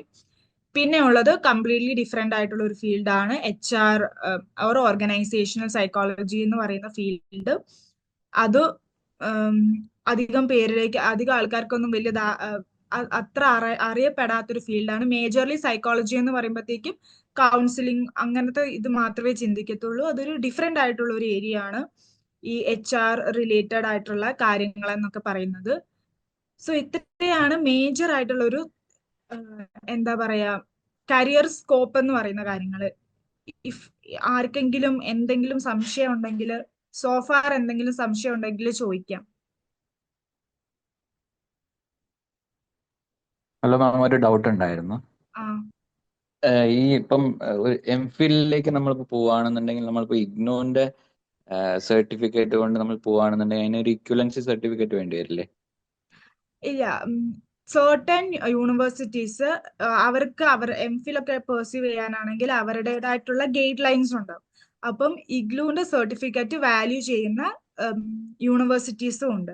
അപ്പൊ നമ്മൾ അത് അവരുടെ തന്നെ വെബ്സൈറ്റിൽ അവരത് മെൻഷൻ ചെയ്യും. ഏതൊക്കെ സർട്ടിഫിക്കറ്റ്സിൽ 55% എബോവ് മാർക്ക് ഉണ്ടെങ്കിൽ അവർക്ക് MPhilന് അപ്ലൈ ചെയ്യാമെന്നുള്ള രീതിയിൽ അവര് കോട്ട് ചെയ്തിട്ടുണ്ട്. അപ്പൊ നമ്മൾ അത് നോക്കിയിട്ട് അപ്ലൈ ചെയ്യുവാണെങ്കിൽ ഫൈൻ ആയിരിക്കും. ഇഗ്ലൂവിന്റെ സർട്ടിഫിക്കറ്റ്സ് വെച്ചിട്ട് ചില സർട്ടൻ യൂണിവേഴ്സിറ്റീസ് എല്ലാം MPhil PhD ഒക്കെ ചെയ്യാൻ വേണ്ടിയിട്ട് സമ്മതിക്കാറുണ്ട്. നമുക്ക് എന്താണെങ്കിലും നമ്മൾ MPhilന് അപ്ലൈ ചെയ്യുമ്പോൾ നമുക്ക് ഒരു എൻട്രൻസ് എക്സാം പോലത്തെ ഒരു എക്സാം ഉണ്ടാവും. പിന്നെ അത് കഴിഞ്ഞിട്ട് റൗണ്ട്സ് ഓഫ് ഇന്റർവ്യൂസ് ഉണ്ടാവും. അപ്പൊ അതൊക്കെ കഴിഞ്ഞിട്ടാണ് അവർ ഷോർട്ട് ലിസ്റ്റ് ചെയ്യുക. നമുക്കൊരു 50% എബോവ് മാർക്ക് ഉണ്ടെന്നുണ്ടെങ്കിൽ നമുക്കത് അപ്ലൈ ചെയ്യാൻ വേണ്ടി പറ്റും. അല്ല, ഞാനിപ്പോ ചില യൂണിവേഴ്സിറ്റീസിൽ നോക്കിയപ്പം അവര് കാണിക്കുന്നത് റെഗുലർ സ്കീമിൽ പഠിച്ച ആൾക്കാരെന്നാണ് അവർ സ്പെസിഫൈ ചെയ്യുന്നത്. അപ്പൊ അത് അങ്ങനെ ചില യൂണിവേഴ്സിറ്റീസിന്റെ ക്രൈറ്റീരിയയിൽ അങ്ങനെയുണ്ട്. കേരളത്തിലൊക്കെ മോസ്റ്റ് ഓഫ് ദി യൂണിവേഴ്സിറ്റീസ് നമുക്ക് ഷോർട്ട് ലിസ്റ്റ് ചെയ്യാൻ വേണ്ടിയിട്ട് പറ്റും. എനിക്ക് കറക്റ്റ് ആയിട്ട് ഏതൊക്കെ യൂണിവേഴ്സിറ്റീസ് ആണെന്ന് എനിക്ക് അറിയത്തില്ല. ഞാനൊന്ന് ജസ്റ്റ് ചെക്ക് ചെയ്തിട്ട് വേണമെന്നുണ്ടെങ്കിൽ ഞാൻ ഇൻഫർമേഷൻ ഇവരായിട്ട് ഷെയർ ചെയ്യാം. അപ്പം എന്റെ മെയിൽ ID എന്തെങ്കിലും ഇവര് തരും. അപ്പൊ എന്തെങ്കിലും ഇതാണെങ്കിൽ ഞാൻ അത് ഷെയർ ചെയ്ത് തരാം. മാഡം, ഒരു പിന്നെ ചിൽഡ്രൻ സ്പെഷ്യലിസ്റ്റിനെ കുറിച്ച് പറഞ്ഞില്ലേ, അതിനൊന്ന് എക്സ്പ്ലെയിൻ ചെയ്യൂ. ചൈൽഡ് സൈക്കോളജിയെ പറ്റിയിട്ടാണോ? അതിന്റെ സ്പെഷ്യലൈസേഷൻ പറഞ്ഞില്ലേ, അതൊന്ന് എക്സ്പ്ലെയിൻ ചെയ്യാൻ പറ്റുമോ? ഇപ്പൊ ഞാൻ വർക്ക് ചെയ്യുന്നതും ഒരു ചൈൽഡ് സൈക്കോളജിസ്റ്റ് ആയിട്ടാണ്. സോ ബേസിക്കലി ചൈൽഡ് സൈക്കോളജിയിൽ വരുന്നത് എങ്ങനെയാണെന്ന് വെച്ച് കഴിഞ്ഞാല് എന്തെങ്കിലും ഡെവലപ്മെന്റൽ ഇഷ്യൂസ് ഉള്ള പിള്ളേരുണ്ടാവും. എന്ന് വെച്ച് കഴിഞ്ഞാൽ ADHD, ഓട്ടിസം, ലാംഗ്വേജ് ഡിസോർഡർ അങ്ങനെയുള്ള ഇഷ്യൂസ് ഉള്ള പിള്ളേരുണ്ടാവും. അല്ലെങ്കിൽ ലേണിംഗ് ഡിസബിലിറ്റീസ് ഉള്ള പിള്ളേരുണ്ടാവും. അപ്പം എങ്ങനെയാന്ന് വെച്ച് കഴിഞ്ഞാൽ ഇപ്പൊ ചില പിള്ളേർക്ക് റീഡിങ്ങിൽ ബുദ്ധിമുട്ടായിരിക്കും. അവർക്ക് എത്ര പറഞ്ഞു കഴിഞ്ഞാൽ അവർക്ക് വായിക്കാൻ ബുദ്ധിമുട്ടായിരിക്കും. ചില ആൾക്കാർക്ക് എഴുതാൻ ബുദ്ധിമുട്ടായിരിക്കും. ഇപ്പം സ്പെല്ലിങ്സ് എന്താ പറയാ, ഇപ്പൊ CAT കാറ്റ് എന്നാണ് സ്പെല്ലിംഗ് എന്ന് അവർക്ക് ഈ CAT കാറ്റ്, ഇത് സിയും എയും ടിയും കാറ്റിന്റെ സ്പെല്ലിംഗിൽ ഉണ്ടെന്ന് മാത്രം അറിയുന്ന പിള്ളേരുണ്ടാവും. പക്ഷെ എവിടെയാണ് സി ഫസ്റ്റ് ആണോ അല്ലെങ്കിൽ ടി ആണോ ഫസ്റ്റ്, ഇങ്ങനെ സ്പെല്ലിങ്സ് ഒക്കെ ജംബിൾ ചെയ്ത് പോകുന്ന തരം ഡിസോർഡേഴ്സ് ഉണ്ട്. അപ്പൊ പണ്ടൊക്കെ എങ്ങനെയായിരുന്നു എന്ന് വെച്ച് കഴിഞ്ഞാൽ ഒരു കൊച്ചിന് പഠിക്കാൻ അറിയത്തില്ല അല്ലെങ്കിൽ അവർ പഠിക്കാൻ ബാക്ക്വേർഡ് ആണെന്ന് കണ്ടു കഴിഞ്ഞാൽ ഒന്നെങ്കിൽ മടി അല്ലെങ്കിൽ പഠിക്കാനുള്ള കഴിവില്ല എന്ന് പറഞ്ഞിട്ട് അങ്ങനെ നമ്മള് പിന്നെ അവരെ പറ്റി കൂടുതൽ ബോധർ ചെയ്യത്തൊന്നുമില്ല, പഠിക്കാനുള്ള സ്കില്ലില്ലെന്നാ പറയുന്നത്. അപ്പം നമ്മളൊരു ചൈൽഡ് സൈക്കോളജിസ്റ്റ് എന്ന് പറഞ്ഞു കഴിഞ്ഞാൽ നമ്മൾ പെർട്ടിക്കുലർ ആയിട്ട് അവരുടെ കൂടെ ഇരുന്ന് കുറെ അസസ്മെന്റ്സ് ഉണ്ട്, IQ അസസ്മെന്റ്സ് ഉണ്ട്.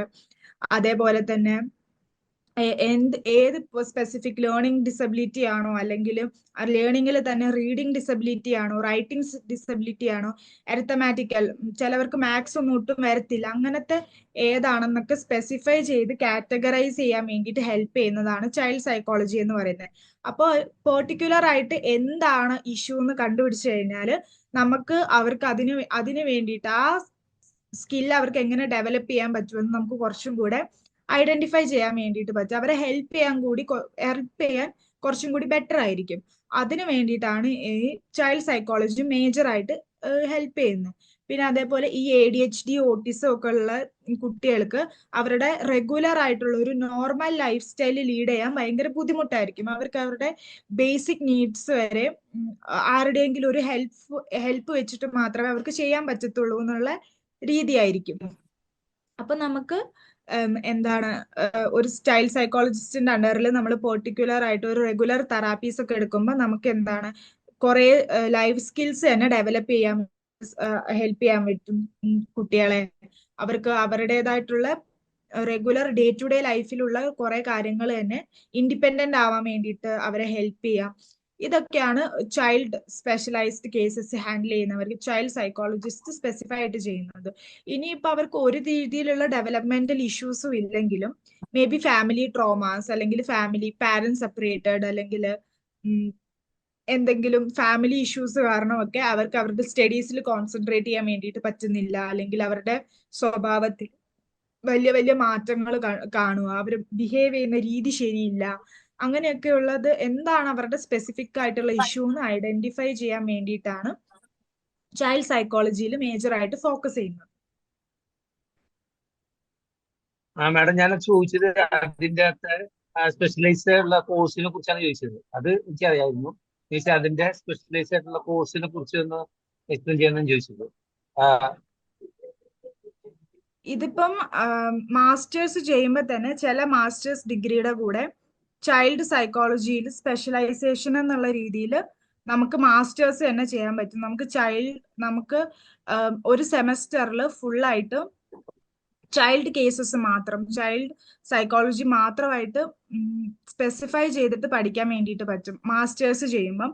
ഇനി മാസ്റ്റേഴ്സിൽ നമ്മുടെ ചൈൽഡ് സൈക്കോളജി സ്പെഷ്യലൈസേഷൻ ഇൻക്ലൂഡ് ചെയ്തിട്ടില്ലെങ്കിൽ RCI രജിസ്റ്റർ ആയിട്ടുള്ള കോഴ്സസ് ഉണ്ടാവും ചൈൽഡ് കേസസ്. കാലിക്കറ്റ് യൂണിവേഴ്സിറ്റി ഒക്കെ അത് പ്രൊവൈഡ് ചെയ്യുന്നുണ്ട്.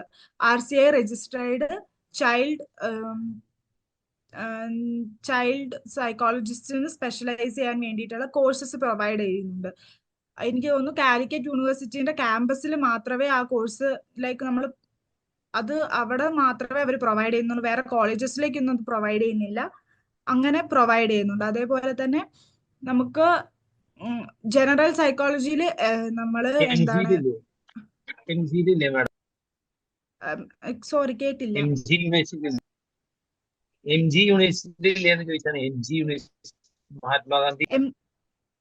MG യൂണിവേഴ്സിറ്റിയിലുണ്ടോന്നാണ്. MG യൂണിവേഴ്സിറ്റിയുടെ പറ്റിയിട്ട് എനിക്ക് കറക്റ്റ് ആയിട്ട് MG യൂണിവേഴ്സിറ്റിയിൽ ഉണ്ടോന്ന് എനിക്ക് കറക്റ്റ് ആയിട്ട് അറിയത്തില്ല. ഇനിയിപ്പം നമുക്ക് ചൈൽഡ് കേസസിൽ നമ്മൾ സ്പെഷ്യലൈസ് ചെയ്തിട്ടില്ലെങ്കിലും നമ്മൾ മാസ്റ്റേഴ്സ് കഴിയുന്നതോട് കൂടിയിട്ട് നമുക്ക് ഏത് മേഖലയിലേക്ക് വേണമെങ്കിലും ജനറൽ സൈക്കോളജി അല്ലെങ്കിൽ നോർമൽ സൈക്കോളജിയിൽ നമ്മൾ മാസ്റ്റേഴ്സ് കഴിഞ്ഞു കഴിഞ്ഞാൽ നമുക്ക് ഇഷ്ടമുള്ള ചൈൽഡ് കേസസിലാണ് ഫോക്കസ് ചെയ്യാൻ താല്പര്യമെങ്കിൽ ചൈൽഡ് കേസസിലേക്ക് നമുക്ക് അപ്ലൈ ചെയ്യാവുന്നതാണ്, ജോലിക്ക് വേണ്ടി അപ്ലൈ ചെയ്യാവുന്നതാണ്. ബേസിക്കലി നമ്മളൊരു കോഴ്സ് എടുത്ത് പഠിക്കുന്നതിലും ഇതിലെല്ലാത്തിലും ഉപരി സൈക്കോളജി എന്ന് പറയുന്നത് ഒരു പ്രാക്ടീസ് ത്രൂ മാത്രം നമുക്ക് ഡെവലപ്പ് ചെയ്യാൻ വേണ്ടി പറ്റുന്ന ഒരു സ്കില്ലാണ്. സോ ഞാൻ നിങ്ങൾക്ക് സജസ്റ്റ് ചെയ്യുക എങ്ങനെയാന്ന് വെച്ച് കഴിഞ്ഞാൽ ഇപ്പൊ നമ്മള് കുറെ ഓൺലൈൻ ഇന്റേൺഷിപ്സ് ഉണ്ടാവും, അല്ലാതെ തന്നെ ഇന്റേൺഷിപ്സ് ഉണ്ടാവും, NGOസിൽ കൂടെ അല്ലെങ്കിൽ ഓർഫനേജസിൽ വർക്ക് ചെയ്യാൻ അങ്ങനെയൊക്കെയുള്ള ഓഫേഴ്സ് ഉണ്ടാവും. അപ്പം നമ്മൾ അതൊക്കെ ചെയ്യുന്നതിനനുസരിച്ച് നമുക്ക് ഗ്രാജുവൽ ആയിട്ട് ഒരു എന്താ പറയാ ഒരു അണ്ടർസ്റ്റാൻഡിങ് വരും എങ്ങനെയാണ് സൈക്കോളജി കോഴ്സ്, എങ്ങനെയാണ് ഈ ചൈൽഡ് കേസസ് ഹാൻഡിൽ ചെയ്യുക, എന്തൊക്കെയാണ് ഇതിൽ ചെയ്യാൻ പറ്റുക എന്നുള്ള കാര്യങ്ങളൊക്കെ. അപ്പൊ നമുക്കത് നമ്മളൊരു മാസ്റ്റേഴ്സ് കംപ്ലീറ്റ് ചെയ്യുന്നതോടുകൂടി നമുക്ക് തന്നെ ഒരു അണ്ടർസ്റ്റാൻഡിങ് വരും. ചൈൽഡ് കേസസ് ഇങ്ങനെയാണ്. നോർമൽ സൈക്കോളജിയുടെ ജനറൽ സൈക്കോളജിയുടെ കൂടെ തന്നെ നമുക്കൊരു പേപ്പർ ആയിട്ട് അവർ എന്താണെങ്കിലും ചൈൽഡ് സൈക്കോളജി സൈക്കോതെറാപ്പി ഒക്കെ പറ്റിയിട്ട് നമുക്കൊരു പേപ്പർ തന്നെ ഉണ്ടാവും. നമുക്കത് പഠിക്കാൻ വേണ്ടിയിട്ട് പറ്റും. ഇനി വേറെ കോഴ്സസ് ഒക്കെ ഇതാക്കുവാണെങ്കിൽ ഓൺലൈൻ കോഴ്സസ് ഒത്തിരി കിട്ടും. ചൈൽഡ് കേസസ് സ്പെസിഫൈ ചെയ്തിട്ടുള്ള സർട്ടിഫൈഡ് 3 month കോഴ്സസ് എല്ലാം കിട്ടും. ഇപ്പൊ നിങ്ങൾക്ക് ഏതെങ്കിലും സ്പെസിഫിക് ഏരിയയെ പറ്റിയിട്ട് ഏതെങ്കിലും കോഴ്സ് ചെയ്യണമെന്ന് താല്പര്യം ഉണ്ടെങ്കിൽ ജസ്റ്റ് ഈ സെഷന്റെ എൻഡിൽ ഞാൻ നിങ്ങൾക്ക് എന്നെ മെയിൽ ID പ്രൊവൈഡ് ചെയ്യാം, അല്ലെങ്കിൽ ഇവരായിട്ട് നിങ്ങൾ കോണ്ടാക്ട് ചെയ്താലും മതി. അപ്പൊ നിങ്ങൾക്ക് ഏത് ഏരിയയിൽ സ്പെസിഫിക് കോഴ്സസ് ആ വേണ്ടത്, എന്തിനെ പറ്റിയ കൂടുതൽ അറിയേണ്ടതെന്ന് പറഞ്ഞു കഴിഞ്ഞാൽ ഞാൻ അതിനെ പറ്റിയിട്ടുള്ള ഡീറ്റെയിൽഡ് ആയിട്ടുള്ള എന്താണ് എനിക്ക് അറിയാവുന്ന ഇൻഫർമേഷൻസും ലിങ്ക്സും വെബ്സൈറ്റ്സും അങ്ങനത്തെ കാര്യങ്ങളൊക്കെ ഞാൻ ഷെയർ ചെയ്ത്. Okay madam. മാഡം ഒരു ഡൗട്ട്. ആ മാഡം ഒരു ഡൗട്ട്. മാഡം നേരത്തെ സിലബസിനെ കുറിച്ച് പറഞ്ഞല്ലോ. ആ സിലബസ് ഞാൻ ഒരു ദിവസം ക്ലാസ് എനിക്ക് അറ്റൻഡ് ചെയ്യാൻ പറ്റില്ല. ആ ദിവസമാണോ സിലബസ് പറയുന്നത് എനിക്കറിയില്ല. സിലബസിനെ പറ്റി ഒന്ന് പറഞ്ഞാൽ നന്നായിരുന്നു മാഡം. സിലബസ് ഇതിനു മുമ്പ് പറഞ്ഞിട്ടുണ്ടോ എന്ന് എനിക്കറിയില്ല. ഒരു ദിവസം എനിക്ക് ക്ലാസ് അറ്റൻഡ് ചെയ്യാൻ പറ്റില്ല. ആ ദിവസം എടുത്തോ എനിക്കറിയില്ല. ഓക്കെ. സോ ഈ സിലബസിൽ മെയിൻ ആയിട്ട് വരുന്നത് cognitive psychology, social psychology, abnormal psychology and research മെത്തഡോളജിയാണ്. ഇതില് അബ്നോർമൽ സൈക്കോളജിയിലാണ് നമ്മൾ കൂടുതലും, ഇപ്പൊ ചൈൽഡ് കേസസിനെയൊക്കെ പറ്റി ചോദിച്ചില്ലേ, ഇതിലാണ് നോർമൽ ആയിട്ടുള്ള എന്താണ് പറയാ അഡൽട്ട് ആയിട്ടുള്ള ആൾക്കാര് ഉള്ള സൈക്കോളജിക്കൽ ഡിസോർഡേഴ്സിനെ പറ്റിയിട്ടും അതേപോലെ തന്നെ ചൈൽഡിനുള്ള ഡിസോർഡേഴ്സിനെയൊക്കെ പറ്റിയിട്ട് നമ്മൾ ഡീറ്റെയിൽഡ് ആയിട്ട് പഠിക്കാൻ പോകുന്നത് അബ്നോർമൽ സൈക്കോളജിയിലാണ്. അത് നമുക്ക് പഠിക്കാൻ വേണ്ടിയിട്ട് DSM എന്ന് പറഞ്ഞിട്ടുള്ള ഒരു ഗൈഡൻസ് ക്രൈറ്റീരിയ ബുക്കും ഉണ്ട്. ICD എന്ന് പറഞ്ഞിട്ടുള്ള ഇന്റർനാഷണലി അമേരിക്കൻ സൈക്കോളജിക്കൽ അസോസിയേഷൻ ഒക്കെ അപ്രൂവ് ചെയ്തിട്ടുള്ള ഈ 2 ടെക്സ്റ്റ് ബുക്സിനെയും റെഫറൻസ് ബുക്കിനെയും മെയിൻലി റെഫർ ചെയ്തിട്ടായിരിക്കും ഈ അബ്നോർമൽ സൈക്കോളജി പോകുന്നത്. ഈ 2 ടെക്സ്റ്റ് ബുക്സിലും റെഫറൻസ് ബുക്കിലും മെയിൻ ആയിട്ടും അഡൽട്ട്സിൽ കാണുന്ന ഏതൊക്കെ രീതിയിലുള്ള അബ്നോർമാലിറ്റീസ് ആണുള്ളത്, അല്ലെങ്കിൽ ചൈൽഡിൽ ഏതൊക്കെ learning disabilities, ADHD, autism, other schizophrenia, അങ്ങനത്തെ കാര്യങ്ങളെയൊക്കെ പറ്റിയിട്ട് ഡെപ്ത് ആയിട്ട് നമ്മൾ എങ്ങനെയാണ് നമ്മുടെ മുന്നിലുള്ള പേഴ്സൺ അല്ലെങ്കിൽ ക്ലയന്റിന് ഏത് ഡിസോർഡർ ആണെന്ന് ഐഡന്റിഫൈ ചെയ്യാൻ വേണ്ടിയിട്ട് ഹെൽപ്പ് ചെയ്യാൻ വേണ്ടിയിട്ട് ഇന്ന സിംറ്റംസ് കാണിച്ചാൽ അല്ലെങ്കിൽ ഇന്ന കാര്യങ്ങൾ കാണിച്ചാലാണ് ഈ ആള് ഈ കാറ്റഗറി ഓഫ് ഡിസോർഡറിൽ വരുന്നതാണെന്നൊക്കെ പഠിക്കുന്നത് ഈ അബ്നോർമൽ സൈക്കോളജിയിലാണ്. കോഗ്നിറ്റീവ് സൈക്കോളജി എന്ന് പറയുന്നത് തിയററ്റിക്കൽ ആയിട്ടുള്ള കാര്യങ്ങളാണ് പഠിക്കുന്നത്. സൈക്കോളജിയുടെ തിയറീസ്, നമുക്ക് കുറെ അപ്രോച്ചസ് ഉണ്ട് സൈക്കോളജിയിൽ. പേഴ്സൺ സെന്റേർഡ് അപ്രോച്ച് അല്ലെങ്കിൽ CBT, കോഗ്നിറ്റീവ് ബിഹേവിയറൽ തെറാപ്പി, അതിനെയൊക്കെ പറ്റിയിട്ടാണ് കൂടുതലായിട്ടും എങ്ങനെയാണ് തെറാപ്പി ഒരു സെഷൻ ലീഡ് ചെയ്യാം, ഇതിനെയൊക്കെ പറ്റിയിട്ടാണ് കോഗ്നിറ്റീവ് സൈക്കോളജിയിൽ കൂടുതലായിട്ടും പറയുന്നത്. സോഷ്യൽ സൈക്കോളജി എന്ന് പറയുന്നത് ഒരു സോഷ്യൽ സെറ്റപ്പിലേക്ക് നമ്മൾ എങ്ങനെ തെറാപ്പി നമ്മുടെ ഒരു സറൗണ്ടിങ്സിൽ നടക്കുന്ന, ഇറ്റ്സ് യൂഷ്വലി കോമൺ ആയിട്ട് നമ്മുടെ സറൗണ്ടിങ്സിൽ നടക്കുന്ന കാര്യങ്ങൾ എന്താണ്, ഇതിൽ ഏതൊക്കെ രീതിയിലാണ് സൈക്കോളജി ഇതിനെ ഇൻഫ്ലുവൻസ് ചെയ്യുന്നത്, എഫക്ട് ചെയ്യുന്നത്, ഇങ്ങനത്തെ കാര്യങ്ങളൊക്കെയാണ് സോഷ്യൽ സൈക്കോളജിയിൽ പറയുന്നത്. ഈ റിസർച്ച് മെത്തഡോളജി എന്ന് പറയുന്നത് പ്രോപ്പർലി പ്യുവർ റിസർച്ചുമായിട്ട് മാത്രം ബന്ധപ്പെട്ടിട്ടുള്ള കാര്യങ്ങളാണ്. പേപ്പർ പ്രസന്റേഷൻ, കേസ് സ്റ്റഡീസ്, നമുക്ക് ഡാറ്റ കളക്ഷൻസ്, നമുക്ക് റിസർച്ച് ചെയ്യാം. സൈക്കോളജി റിസർച്ച് എന്ന് പറയുമ്പോഴത്തേക്കും ഐ തിങ്ക് നിങ്ങൾക്ക് എല്ലാവർക്കും പ്രൊജക്ട്സും ഒക്കെ സബ്മിറ്റ് ചെയ്യാൻ വേണ്ടിയിട്ടുണ്ടാവും. നമുക്ക് നമ്മുടേതായിട്ടുള്ള ഒരു ടോപ്പിക് സെലക്ട് ചെയ്യാം. ആ സെലക്ട് ചെയ്യുന്ന ടോപ്പിക്സിൽ നമ്മൾ ക്വസ്റ്റ്യനെയർ ഡിസ്ട്രിബ്യൂട്ട് ചെയ്തിട്ട് റിസർച്ച് നടത്തുക. ആ റിസർച്ചിൽ നമുക്ക് കിട്ടുന്ന ഡാറ്റാസ് വെച്ചിട്ട് നമുക്ക് നമ്മുടേതായിട്ടുള്ള ഫൈൻഡിങ്സ് കണ്ടെത്തുക. ഇതൊക്കെ നമുക്ക് ചെയ്യാൻ വേണ്ടിയിട്ട് ഹെൽപ്പ് ചെയ്യുന്നതാണ് റിസർച്ച് മെത്തഡോളജി. ഇതിൽ കൂടുതൽ നിങ്ങൾക്ക് സ്റ്റാറ്റിസ്റ്റിക്സ് ഒക്കെ പഠിക്കാനുണ്ടാവും. പിന്നെ നമ്മൾ റിസർച്ച് ചെയ്യുമ്പോൾ നമ്മൾ യൂസ് ചെയ്യുന്നത്, സൈക്കോളജിസ്റ്റുകൾ കൂടുതലായിട്ടും റിസർച്ചിൽ യൂസ് ചെയ്യുന്ന ടൂൾ എന്ന് പറയുന്നത് SPSS എന്ന് പറയുന്ന ഒരു ടൂളാണ്. അതാണ് നമ്മൾ ഈ ഡാറ്റ കളക്ഷനും നമ്മുടെ ഔട്ട്പുട്ട്സിനെയും ഒക്കെ വേണ്ടിയിട്ട് കൂടുതൽ ഉപയോഗിക്കുന്നത്.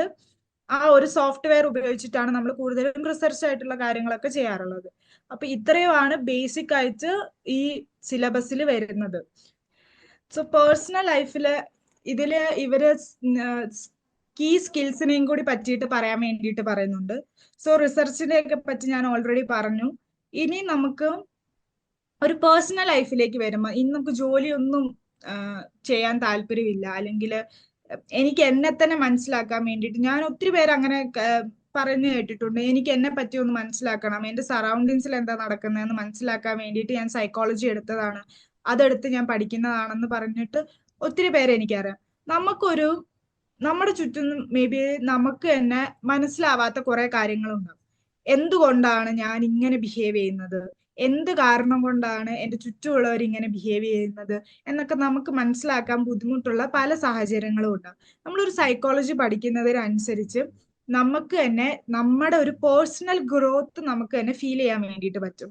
നമുക്ക് തന്നെ കുറച്ചും കൂടി അപ്പുറത്ത് നമ്മൾ എന്താണ് ചിന്തിക്കുന്നത്, അല്ലെങ്കിൽ നമ്മളെ മാത്രമെന്നുള്ള ഒരു കോൺസെപ്റ്റിൽ നിന്ന് മാറിയിട്ട് കുറച്ചും കൂടി ഓപ്പൺ ആയിട്ട് എന്തായിരിക്കും ഓപ്പോസിറ്റ് ഉള്ള ആള് ചിന്തിച്ചത്, എന്തുകൊണ്ടായിരിക്കും ഓപ്പോസിറ്റ് ഉള്ള ഒരാൾ ഇങ്ങനെ ഒരു പെർട്ടിക്കുലർ റെസ്പോൺസ് തരാനുള്ള കാരണം എന്നൊക്കെ കൂടെ കുറച്ചും കൂടെ നമ്മൾ ഭയങ്കരമായിട്ട് നമ്മൾ അപ്പുറത്തുള്ള ഒരാളെയും കൂടി കൺസിഡർ ചെയ്ത് ചിന്തിക്കാൻ വേണ്ടിയിട്ട് തുടങ്ങും.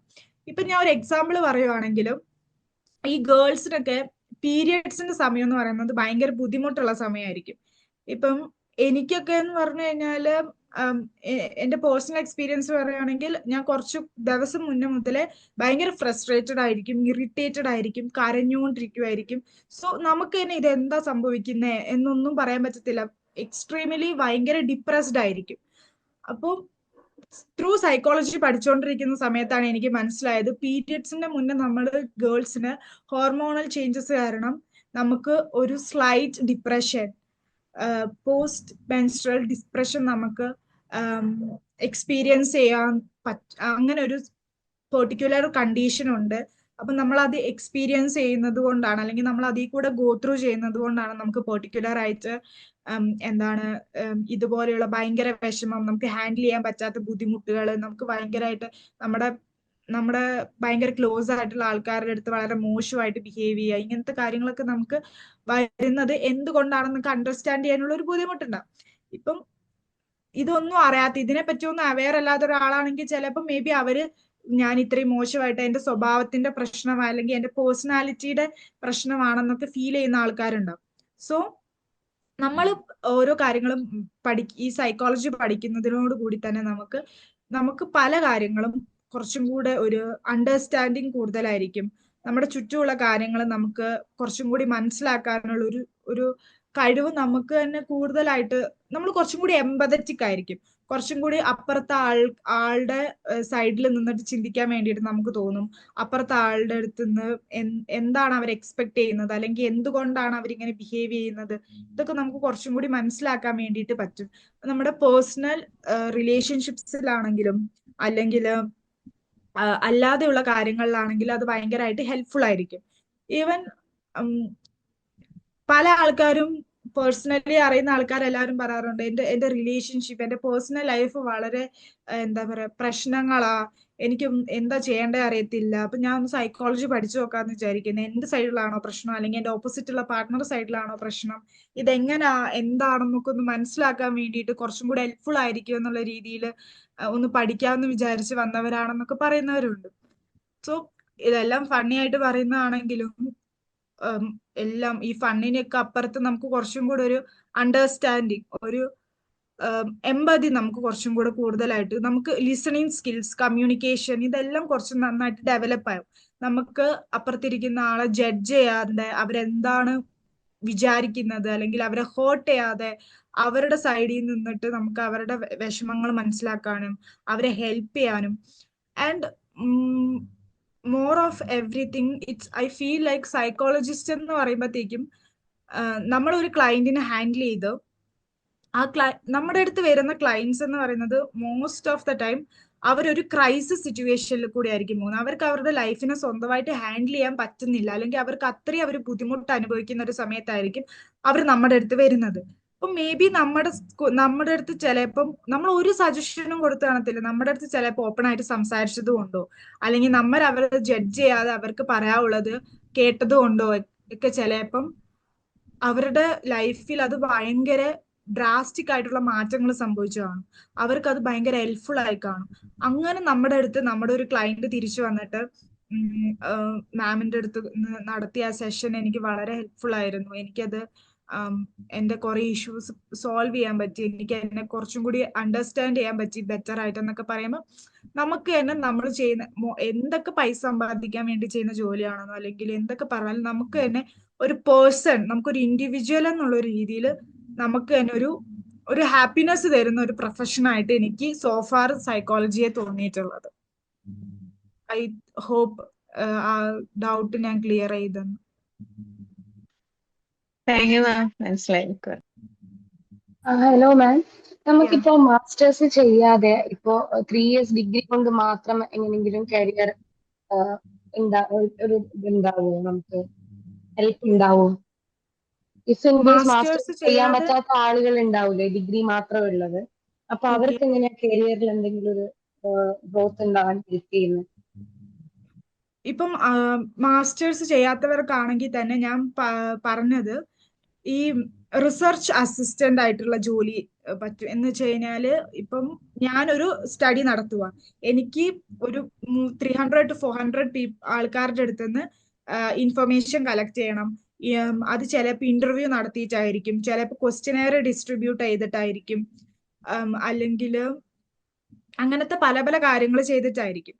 അപ്പം ഈ 300 പേരുടെ അടുത്ത് നിന്ന് കിട്ടിയ ഡാറ്റ എനിക്ക് ഇവാലുവേറ്റ് ചെയ്യാനും അതിന്റെ കാര്യങ്ങളൊക്കെ മനസ്സിലാക്കാനും ഒക്കെ എനിക്ക് ഒരു സൈക്കോളജി ബാക്ക്ഗ്രൗണ്ടിലുള്ള എന്ന് വെച്ചാൽ ഭയങ്കരമായിട്ട് എഡ്യൂക്കേറ്റ് എന്ന് വെച്ചാൽ ഭയങ്കര ഹയർ സ്റ്റഡീസിനൊന്നും പോവാത്ത ഒരാളുടെ ഹെൽപ്പ് വേണമെന്നുണ്ടെങ്കിൽ എനിക്കൊരു റിസർച്ച് അസിസ്റ്റന്റ് ആയിട്ട് എനിക്ക് ഈ മാസ്റ്റേഴ്സ് ഡിഗ്രി കഴിഞ്ഞാൽ ചെയ്യാൻ വേണ്ടിയിട്ട് പറ്റും.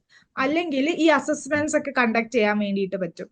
അസസ്മെന്റ്സ് കണ്ടക്ട് ചെയ്യാൻ വേണ്ടിയിട്ട് എന്ന് പറയുമ്പോൾ IQ ടെസ്റ്റുകൾ ഉണ്ടാവും, ആപ്റ്റിറ്റ്യൂഡ് ടെസ്റ്റുകൾ ഉണ്ടാവും. ഈ കരിയർ ഗൈഡൻസിന്റെ സ്ഥലത്തൊക്കെ പോകുമ്പോഴത്തേക്കും ആപ്റ്റിറ്റ്യൂഡ് ടെസ്റ്റുകൾ ഉണ്ടാവും. ഏതിലാണ് ഈ ചൈൽഡിന് കുറച്ചും കൂടെ ഇൻട്രസ്റ്റ് കൂടുതലുള്ളത്, അപ്പൊ ഇതിലൊക്കെ അസിസ്റ്റ് ചെയ്യാൻ വേണ്ടിയിട്ട് പറ്റും. ഇനി ഒന്നും അല്ലെങ്കിൽ എനിക്ക് അറിയത്തില്ല കേരളത്തിൽ ഇപ്പൊ എത്രത്തോളം എന്താണ്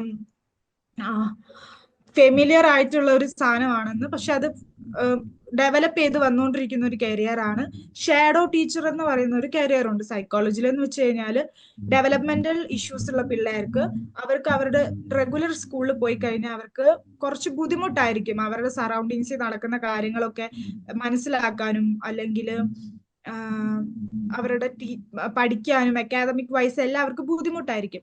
അപ്പം അവരെ സ്കൂളിൽ പോയിട്ട് അവരെ അസിസ്റ്റ് മീൻസ് ലൈക്ക് അവർക്ക് ഒരു സൈക്കോളജിസ്റ്റിന്റെ അവരെന്തുകൊണ്ടായിരിക്കും ഈ പെർട്ടിക്കുലർ ബിഹേവിയർ ഇവിടെ കാണിക്കുന്നത്, സ്കൂളിൽ എന്തെങ്കിലും ബുദ്ധിമുട്ടുകൾ കാരണമായിരിക്കും ചില പിള്ളേർ സ്കൂളിൽ മാത്രം ഇങ്ങനെ ഓരോ ബിഹേവിയർ ഒക്കെ കാണിക്കുന്നത്. അപ്പൊ അതിന് ഒരു ഷാഡോ സപ്പോർട്ട് എന്ന് പറയുന്ന പോലെ ഒരു സൈക്കോളജിസ്റ്റ് ത്രൂ ഔട്ട് അവരുടെ കൂടെ അവരുടെ ക്ലാസ്സിലൊക്കെ അവരുടെ ക്ലാസ് സ്കൂൾ സെറ്റപ്പിൽ നിന്നിട്ട് അവർ ഒബ്സർവ് ചെയ്ത് ഒബ്സർവേഷൻ റിപ്പോർട്ട്സ് ഇങ്ങനത്തെ കാര്യങ്ങളൊക്കെ ഉണ്ടാക്കിയിട്ട് ഹെൽപ്പ് ചെയ്യുന്ന ഒരു സിസ്റ്റം ഉണ്ട് ഇവിടെ ബാംഗ്ലൂരൊക്കെ. അത് ഭയങ്കര പോപ്പുലർ ആയിട്ടുള്ള ഒരു ജോബ് ഓപ്പർച്യൂണിറ്റി ആണ്. എനിക്ക് തോന്നുന്നു കേരളത്തിലും ഇപ്പൊ അടുത്ത് എന്നോട് 1-2 പേര് ചോദിച്ചായിരുന്നു ഇങ്ങനത്തെ ഫെസിലിറ്റി കിട്ടുമോ, എത്രത്തോളം ഗ്രോത്ത് ഉണ്ട്, എത്രത്തോളം ഡെവലപ്ഡ് ആണ് ഇത് കേരളത്തിലെന്ന് അറിയത്തില്ല. പക്ഷെ എനിക്ക് തോന്നുന്നു കുറച്ചും കൂടെ ഫെമിലിയർ ആയിട്ട് വരുന്നുണ്ട് ഇങ്ങനത്തെ ഒരു ജോബ് ഓപ്ഷൻ എന്ന് പറയുന്നത്. പിന്നെ വേറൊരു ഇതെന്ന് പറഞ്ഞു കഴിഞ്ഞാല് നമുക്ക് തെറാപ്പിസ്റ്റുകളുടെ അണ്ടറിൽ തന്നെ നമുക്ക് കേസ് സ്റ്റഡീസ് എഴുതാനുണ്ടാവും. നമുക്കൊരു ക്ലയന്റ് വന്നു കഴിഞ്ഞാൽ ആ ക്ലയന്റിനെ പറ്റിയിട്ട് സ്പെസിഫിക് ആയിട്ട് അവരുടെ കേസ് ഹിസ്റ്ററി, അവരുടെ എന്തൊക്കെയാണ് അവരുടെ പ്രശ്നങ്ങൾ, ഇങ്ങനെയൊക്കെ പറഞ്ഞ് നമുക്ക് റിപ്പോർട്ട് റൈറ്റിംഗ് എന്നൊക്കെ പറയുന്ന സാധനങ്ങളുണ്ട്. അപ്പം ഇങ്ങനത്തെ ഏരിയാസിലൊക്കെ നമുക്ക് ഒരു ഡിഗ്രി മാത്രം വെച്ചിട്ട് നമുക്ക് ഹെൽപ്പ് ചെയ്യാൻ വേണ്ടി പറ്റും. അല്ലെങ്കിൽ അടുത്തതെന്ന് പറയുന്നത് ലൈഫ് സ്കിൽ കോച്ച് അല്ലെങ്കിൽ ലൈഫ് കോച്ച് എന്നൊക്കെ പറഞ്ഞിട്ടുള്ള ഇതുണ്ട്. നമുക്ക് ഇതുപോലെ എന്തെങ്കിലും ഇപ്പം ഒരു മാസ്റ്റേഴ്സ് അല്ലെങ്കിൽ ഒരു MPhil ഒരു PhD ഉണ്ടെങ്കിൽ മാത്രമേ ഒരാൾക്ക് ഒരു ക്ലാസ് അല്ലെങ്കിൽ ഒരു സെഷൻ കണ്ടക്ട് ചെയ്യാൻ പറ്റത്തുള്ളൂ, ഒരാളുടെ അടുത്ത് എന്തെങ്കിലും പറഞ്ഞ് മനസ്സിലാക്കാൻ പറ്റത്തുള്ളൂ, അങ്ങനെയൊന്നുമില്ല.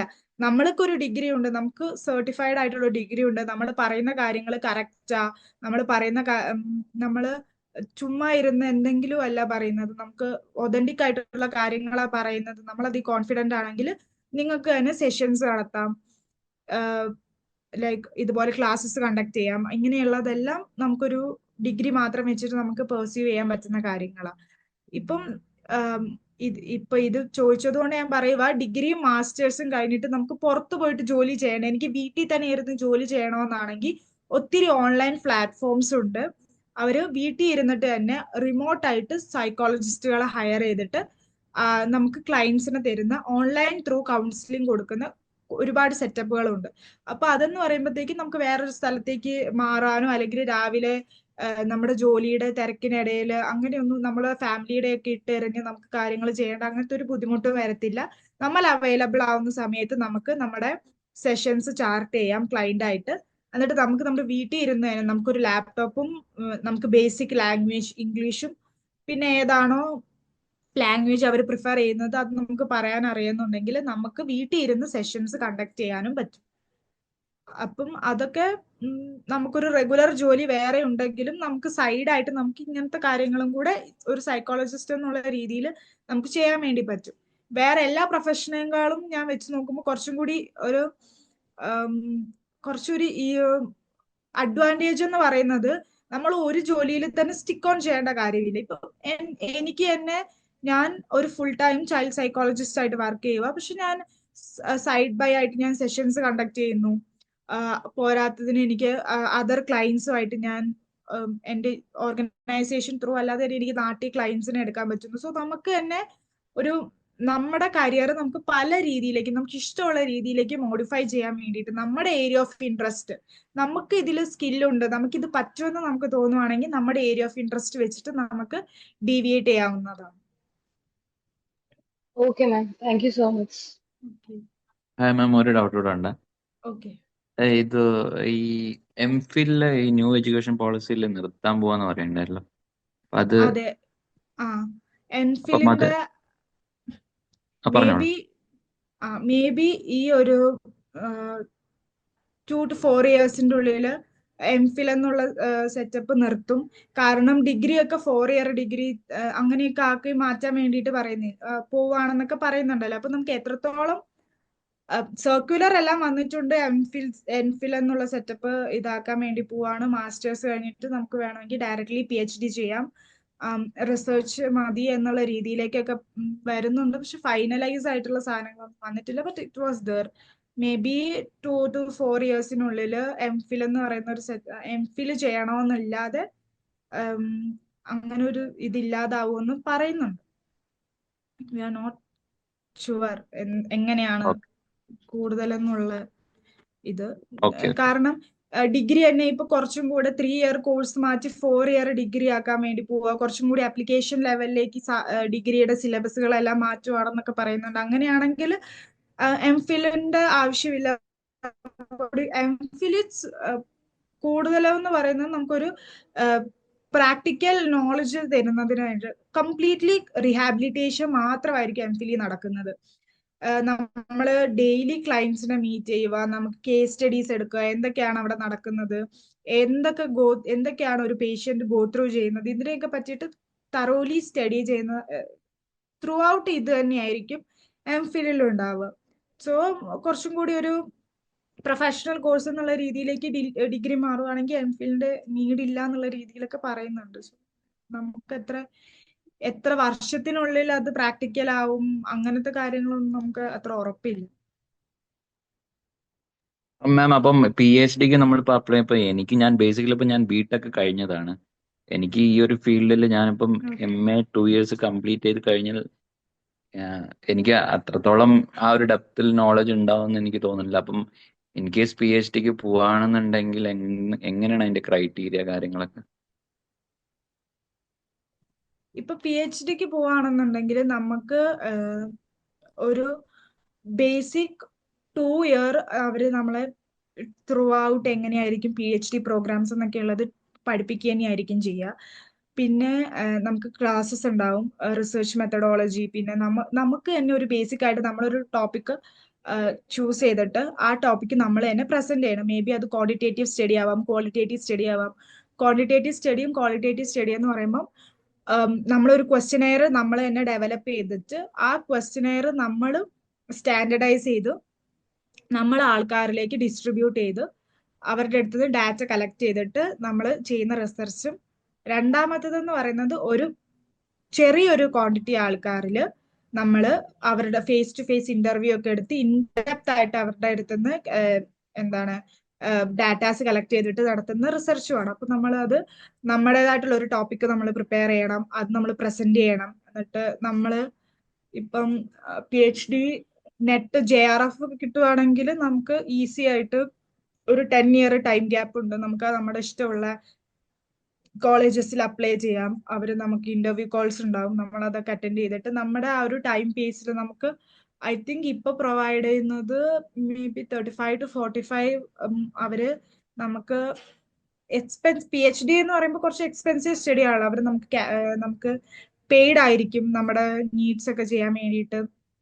അപ്പൊ നമ്മളൊരു ഹാഫ് ടൈം PhD ചെയ്യുന്നതെന്ന് വെച്ചാൽ നമ്മളൊരു വർക്ക് ചെയ്യുന്നുണ്ടെങ്കിൽ അതിന്റെ കൂടെ തന്നെ നമുക്ക് PhD ചെയ്യാം. അല്ല ഫുൾ ടൈം ആണെങ്കിൽ നമ്മൾ ക്യാമ്പസിൽ പോയിട്ട് നമ്മൾ അവിടെ ക്ലാസ്സസ് അറ്റൻഡ് ചെയ്യണം, നമ്മൾ ക്ലാസ്സസ് എടുക്കേണ്ടി വരും. നമ്മുടെ കേസ് പ്രസന്റേഷൻ, പേപ്പർ പബ്ലിക്കേഷൻ, അങ്ങനത്തെ കാര്യങ്ങളൊക്കെയാണ് PhD കൂടുതലായിട്ടും ഉണ്ടാവുക. സോ പിന്നെ ഞാൻ MA കഴിഞ്ഞിട്ടും എനിക്ക് അധികം ഒന്നും അറിയത്തില്ല എന്നുള്ള ഫീല് കോമൺ ആയിട്ട് സൈക്കോളജി പഠിച്ചിറങ്ങുന്ന എല്ലാവർക്കും ഫീൽ ചെയ്യുന്ന സാധനമാണ്. എനിക്കൊന്നും അറിയത്തില്ല, ഇതുമായിട്ട് എനിക്ക് ഇത്രയും പഠിച്ചിട്ടും എനിക്ക് കാര്യമായിട്ടുള്ള ഒരു ക്ലയന്റിനെ ഹാൻഡിൽ ചെയ്യാനുള്ള ഒരു കോൺഫിഡൻസ് ഇല്ലെന്ന് ഫീൽ ചെയ്യുന്നത്.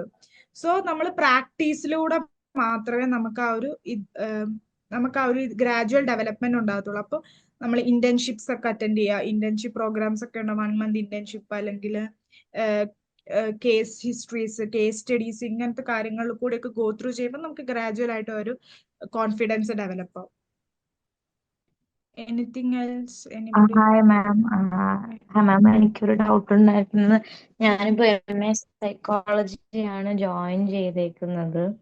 അപ്പം ഈ MA ഞാൻ കുറച്ച് സെഷൻ ലേറ്റ് ആയിട്ടാണ് കയറി, ഞാൻ വർക്ക് ഉണ്ടായിരുന്നു അതുകൊണ്ട്. അപ്പൊ ഞാൻ റിപ്പീറ്റഡ് ക്വസ്റ്റ്യൻ ആണോ എന്ന് എനിക്ക് അറിയില്ല, എന്നാലും എന്റെ ഒരു ഡൗട്ട് ഞാൻ ക്ലിയർ ചെയ്യാണ്. അപ്പം ഈ MA സൈക്കോളജി കഴിഞ്ഞിട്ട് നമുക്ക് എനിക്ക് അറിഞ്ഞൂടാ, എനിക്ക് എന്റെ ഐഡിയ ലിമിറ്റഡ് ആണോ എന്നുള്ളത്. നമുക്ക് ക്ലിനിക്കൽ സൈക്കോളജിസ്റ്റ് ആയിട്ട് കയറണമെങ്കിൽ MPhil വേണോ, അതോ അങ്ങനെ എന്തെങ്കിലും ഉണ്ടോ? നമുക്ക് ക്ലിനിക്കൽ സൈക്കോളജിസ്റ്റ് ആയിട്ട് കയറണമെങ്കിൽ നമുക്ക് MPhil ഓർ PhD എന്തായാലും വേണം. നമുക്ക് RCI സർട്ടിഫൈഡ് ആയിട്ട് അവര് നമുക്കൊരു സർട്ടിഫൈഡ് RCI രജിസ്റ്റേർഡ് നമ്പർ ഉണ്ടാവും നമുക്ക്. ആ നമ്പർ ഉണ്ടെങ്കിൽ മാത്രമേ നമുക്ക് അത് പ്രാക്ടീസ് ചെയ്യാൻ വേണ്ടിയിട്ട് പറ്റത്തുള്ളൂ ക്ലിനിക്കൽ സൈക്കോളജിസ്റ്റ് ആയിട്ട്. നമുക്കല്ലാതെ നമുക്കൊരു കൺസൾട്ടന്റ് സൈക്കോളജിസ്റ്റ് ആയിട്ട് പ്രാക്ടീസ് ചെയ്യാൻ വേണ്ടിയിട്ട് നമുക്ക് MA MScയുടെ ആവശ്യമേ ഉള്ളൂ. നമുക്ക് സെഷൻസ് കണ്ടക്ട് ചെയ്യാം, നമുക്ക് തെറാപ്പീസ് കൊടുക്കാം, എല്ലാം ചെയ്യാം. പക്ഷെ നമ്മുടെ മുന്നിലുള്ള ക്ലയന്റിന് ഈ പെർട്ടിക്കുലർ ഡിസോർഡർ ആണെന്ന് നമുക്ക്, എന്റെ മുന്നിലുള്ള ക്ലയന്റിന് സ്കീസോഫ്രീനിയ, അല്ലെങ്കിൽ എന്റെ മുന്നിലുള്ള കൊച്ചിന് ADHD അല്ലെങ്കിൽ ASD ആണെന്ന് നമുക്കത് സർട്ടിഫൈ ചെയ്ത് കൊടുക്കാൻ വേണ്ടിയിട്ട് പറ്റത്തില്ല. നമ്മൾ അതിന് ആ ഒരു സർട്ടിഫിക്കേഷൻ ചെയ്യാൻ വേണ്ടിയിട്ട് പെർട്ടിക്കുലർ ആയിട്ട് ഒരു MPhil ഓർ PhD ഉള്ള ഒരു ക്ലിനിക്കൽ സൈക്കോളജിസ്റ്റിന് മാത്രമേ പറ്റത്തുള്ളൂ. സോ നമുക്ക് വേണമെങ്കിൽ അവരുടെ അണ്ടറിൽ അസിസ്റ്റ് ചെയ്യാം, നമുക്കും ക്ലയൻസിനെ എടുക്കാം. ഇപ്പൊ കുറെ ഇപ്പം MPhil PhD എന്നൊക്കെ പറയുന്നത് ഒരു മാസ് ആൾക്കാർക്ക് എന്താ പറ്റുക, പെർസീവ് ചെയ്യാൻ പറ്റിക്കൊള്ളണമെന്നില്ല.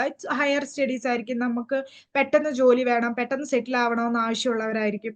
സോ ഒരുവിധം എല്ലാ മോസ്റ്റ് ഓഫ് ദ ക്ലിനിക്സും എന്താ ചെയ്യുന്നതെന്ന് വെച്ച് കഴിഞ്ഞാൽ അവർക്കൊരു മെയിൻ രജിസ്റ്റേർഡ് ആയിട്ടുള്ള ഒരു സൈക്കോളജിസ്റ്റ് ഉണ്ടാവും. നമുക്ക് അവരുടെ അണ്ടറിൽ നമുക്ക് അല്ലാണ്ട് തന്നെ കൺസൾട്ടന്റ് സൈക്കോളജിസ്റ്റ് ആയിട്ട് വർക്ക് ചെയ്യാം, നമുക്ക് കേസസ് എടുക്കാം, നമുക്ക് തെറാപ്പീസ് കൊടുക്കാം, നമുക്ക് സർട്ടിഫൈ ചെയ്യണം അല്ലെങ്കിൽ നമുക്ക് മെഡിക്കേഷൻസ് എഴുതണം, സർട്ടിഫൈ ചെയ്യണം എന്നൊക്കെ ആണെങ്കിൽ നമ്മളൊരു ക്ലിനിക്കൽ സൈക്കോളജിസ്റ്റിന്റെ അടുത്തേക്ക് നമ്മുടെ ഓർഗനൈസേഷനിൽ തന്നെ ഉള്ളവരുടെ അടുത്തേക്ക് നമുക്ക് റെഫർ ചെയ്ത് കൊടുക്കാം. So they will certify it, assessments ഒക്കെ നടത്തിയിട്ട് സർട്ടിഫൈ ചെയ്യാൻ വേണ്ടിയിട്ട് പറ്റും.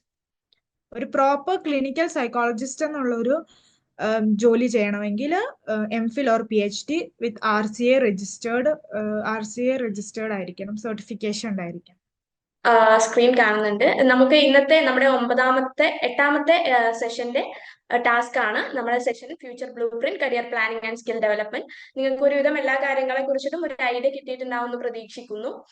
ഇന്നത്തെ ആക്ഷൻ ടാസ്ക് വരുന്നത്, ഇപ്പൊ നമ്മൾ കുറെ ഫീൽഡുകളെ കുറിച്ചിട്ട് ഡിസ്കസ് ചെയ്തു. ഒരുപാട് ഫീൽഡുകളെ കുറിച്ചിട്ട് ഡീറ്റെയിൽഡ് ആയിട്ട് തന്നെ സാരംഗി മാം നിങ്ങൾക്ക് പറഞ്ഞു തന്നു. അതില് ഏതെങ്കിലും ഒരു ഫീൽഡ് ചൂസ് ചെയ്തിട്ട് നിങ്ങളുടെ ഫൈൻഡിങ്സ് എന്താണെന്ന് നിങ്ങൾ ഷെയർ ചെയ്യണം. നിങ്ങൾ മെന്റേഴ്സിനോട് നിങ്ങൾ വോയിസ് ആയിട്ടോ അല്ലെങ്കിൽ മെസ്സേജ് ആയിട്ടോ ടെക്സ്റ്റ് മെസ്സേജ് ആയിട്ടോ ഷെയർ ചെയ്താൽ മതി.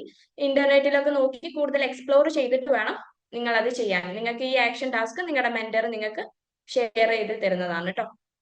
അപ്പോ ഇന്നത്തെ സെഷനിലേക്ക് എല്ലാവർക്കും ഒരു ഐഡിയ കിട്ടിയിട്ടുണ്ടാവും എന്ന് പ്രതീക്ഷിക്കുന്നു. എന്തെങ്കിലും ഇനി ഫർദർ ക്ലാരിഫിക്കേഷൻസ് എന്തെങ്കിലും വേണമെന്നുണ്ടെങ്കിൽ മെന്റേഴ്സിനായിട്ട് കണക്ട് ചെയ്യാം. ഓക്കെ, ആക്ഷൻ ടാസ്ക് എല്ലാവരും കംപ്ലീറ്റ് ചെയ്യാൻ ശ്രമിക്കുക. അപ്പോൾ ഇന്നത്തെ സെഷൻ നമുക്ക് ഇവിടെ വൈൻഡപ്പ് ചെയ്യാം. Thank you so much for every one.